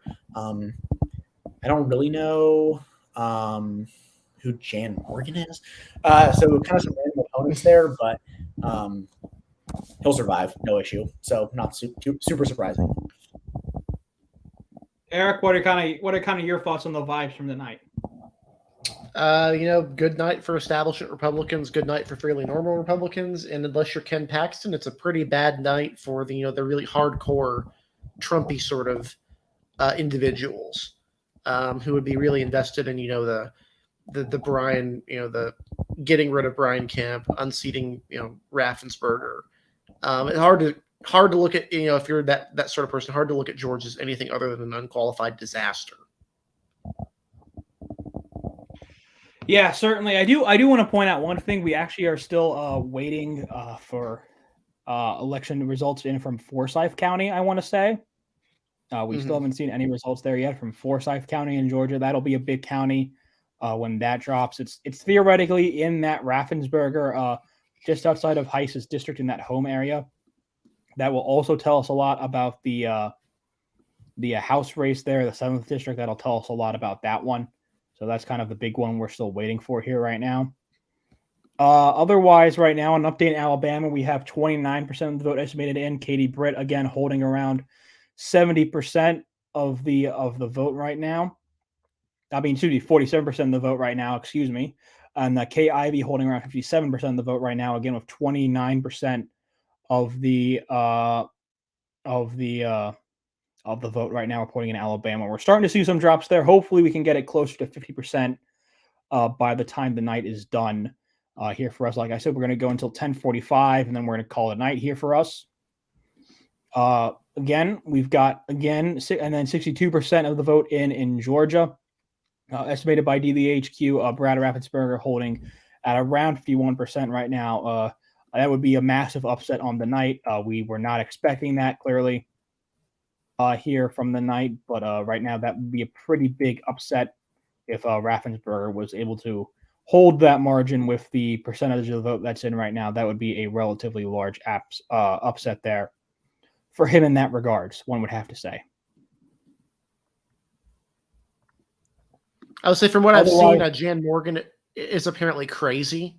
That's fun. She became famous for banning Muslims from her gun range. Yeah, she's apparently nuts.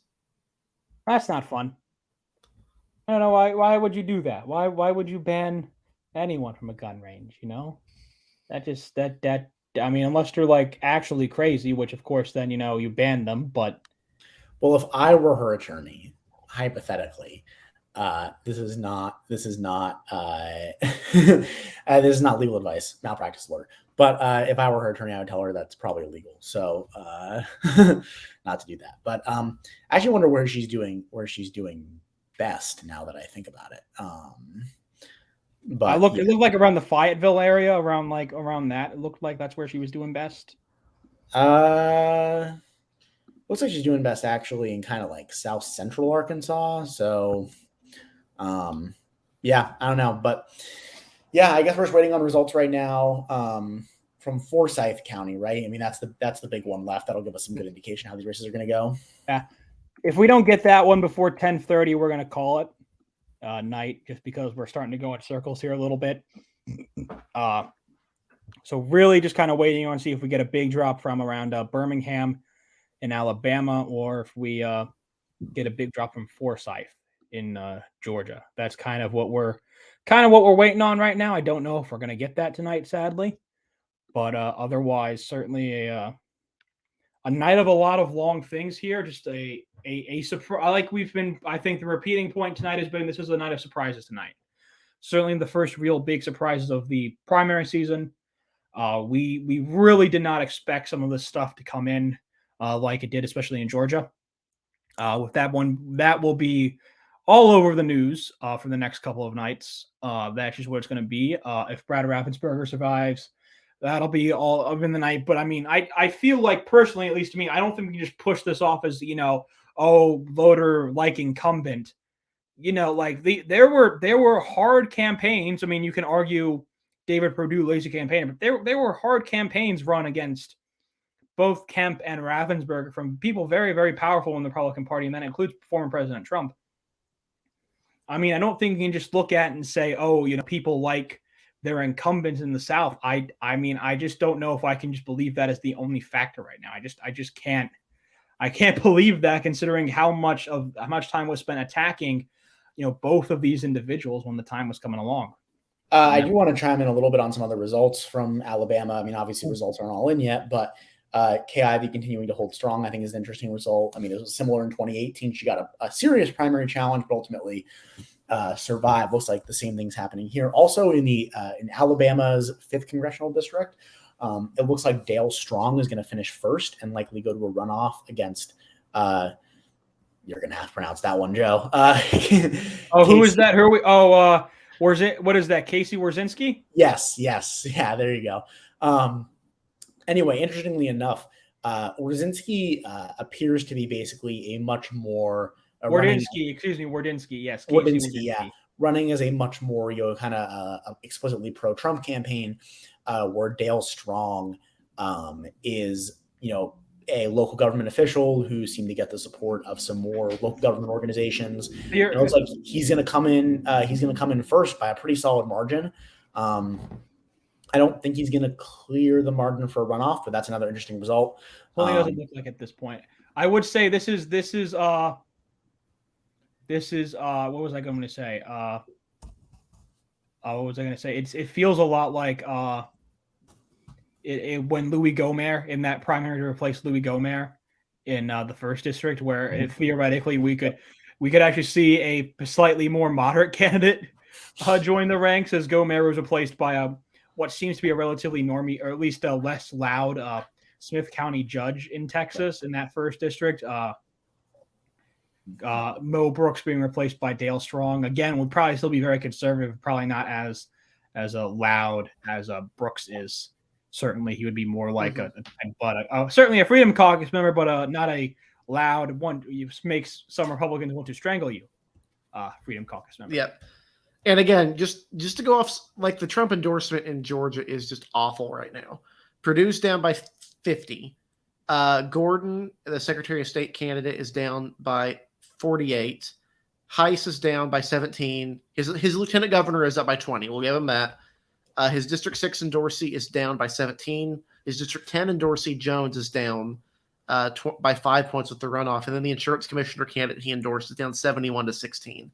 That's really bad. That is unequivocally one of the worst slates of endorsements I think I've seen in a while, just in terms of how not good it's panned out to be.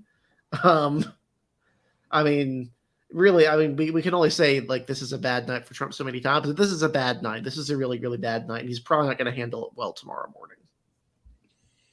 Yeah, you kind of doubt that. I'm not on Truth Social. Does anybody want to?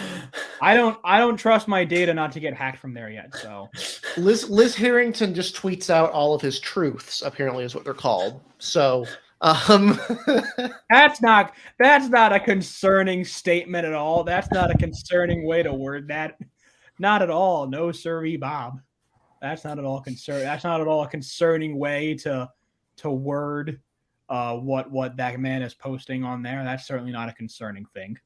That's what they're called. They're called truths, even though, conservatives for years said, they really dislike the phrase "my truth," and then literally Donald Trump starts up a social network where everyone is just posting their own truth. It's like, I think, like, if you've been on there, I mean, not that I spend a lot of time on there, but, like, I think if you've been on there, it's it's kind of just a carbon copy of Twitter with a different skin on it. It's like they took the very basics of it, and it's just Twitter, but with different colors, and it's called it's Twitter, but you can't own the libs because there are no libs. And at that point, what is even the point of Twitter?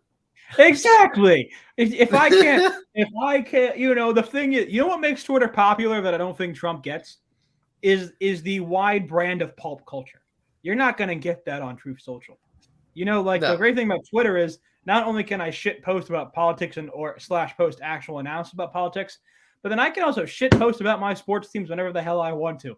Like if I want to tweet out something stupid about, a rival team, I can do that, and I can do it to their fans. And you know what that is? That's fun. That is some of the most fun things to do on Twitter. When I was still in high school, that would bring a smile to my face, I tell you, when I got to do that and I got to troll rival fans. That was the most enjoyable part of my day. Well, not really. That makes me sound like a loser. It wasn't the most, but it would bring a smile to my face. It was a form of fun, yeah. Like legitimately, you can literally, like, the point of Twitter is you can, like, everything is there. If you want to go after the liberals, you can. If you want to go after the conservatives, you can. If you want to go after the furries, you can. If you want to go after the NFT bros, you can. Everyone is there. With Trump Social, like, they all like Trump and they've all watched 2000 Mules. What are they going to do now? Like, just talk about how the election was stolen forever? Like, I don't get the point. I really don't. It is truly the area of mass confusion, one has to say. But hey, he's doing it, man. You know what? He's doing it. He said he was going to do it, and he's doing it, I guess. I guess that's the way to look at it. So, But we're about 10 minutes here, folks. We're going to have closing statements here soon. We're seeing the viewership dropping down. We're not really getting the quick fire results we need here from Alabama. Like I said, we all have jobs to get to in the morning. Kraz is a little bit easier because he's on Central Time currently, so he's about an hour behind all of us. Hey, I'm an early riser. I'm up with the sun. Trying. Are you Mr. Lawyer Man? What time you got to be in for work tomorrow? Ooh, well, I'm trying to get in at least before 9. So all right, that's good. So. We're just in circles at this point, folks. So without some big drops in Alabama, I'm going to want to take some closing statements here from Eric and Kraz on the night. Then I am going to give my thoughts on the process. I also want to say right now that Jean Connerhan is currently with about 26% of the vote in that GOP primary for the Minnesota 1st District. She is currently in sixth. Is that sixth place? That is sixth place right now. 6% of the vote. So a victory that is a positive outcome because that again the reason why here is because she got caught basically like making really derogatory comments about her deceased or soon to be deceased husband.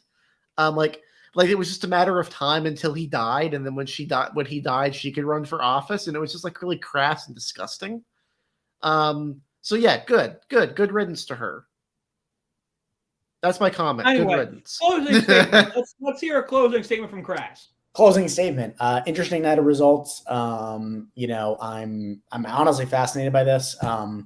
It was not what I expected. I really thought Raffensperger especially was totally a dead man walking.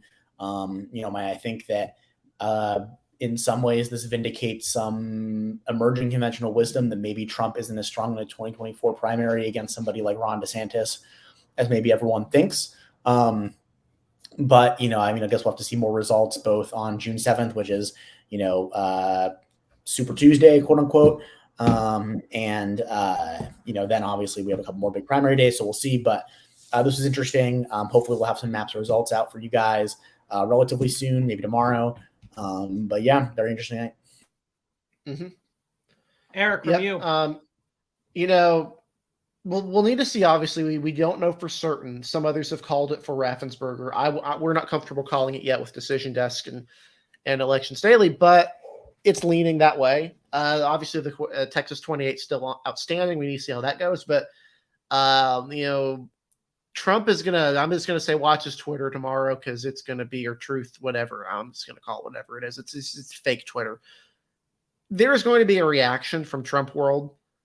We have yet to see what it is. I have a sneaking feeling that it's going to be pretty bizarre because not only has Trump said this whole time that Kemp needs to go, he's said specifically that there's no chance that Kemp could win. the general because Republicans would not vote for him. Well, Republicans just voted for him by 50 percentage points. I'm not sure what he's going to say tomorrow morning, frankly, but I am a bit concerned. Yeah, so that is truly the big stories from the night. Obviously, recapping the big stories of the night, Brian Kemp destroys David Perdue by a large margin. Brad Raffensperger potentially likely to survive his primary night. Katie Britt pulling closer towards avoiding the runoff than we expected. Some key primary races for Georgia House races being significantly closer for Trump-endorsed candidates than potentially was previously expected. Otherwise, right now, folks, that is going to be it for us tonight. Again, thank you so much for staying with us tonight. We know for probably a good bit of you have been here since 7 o'clock. I hope you guys got some food during that time. If you were, I hope you were enjoying a good meal or something like that. But otherwise, thank you for coming on tonight. Please like and subscribe if you are not new to us already.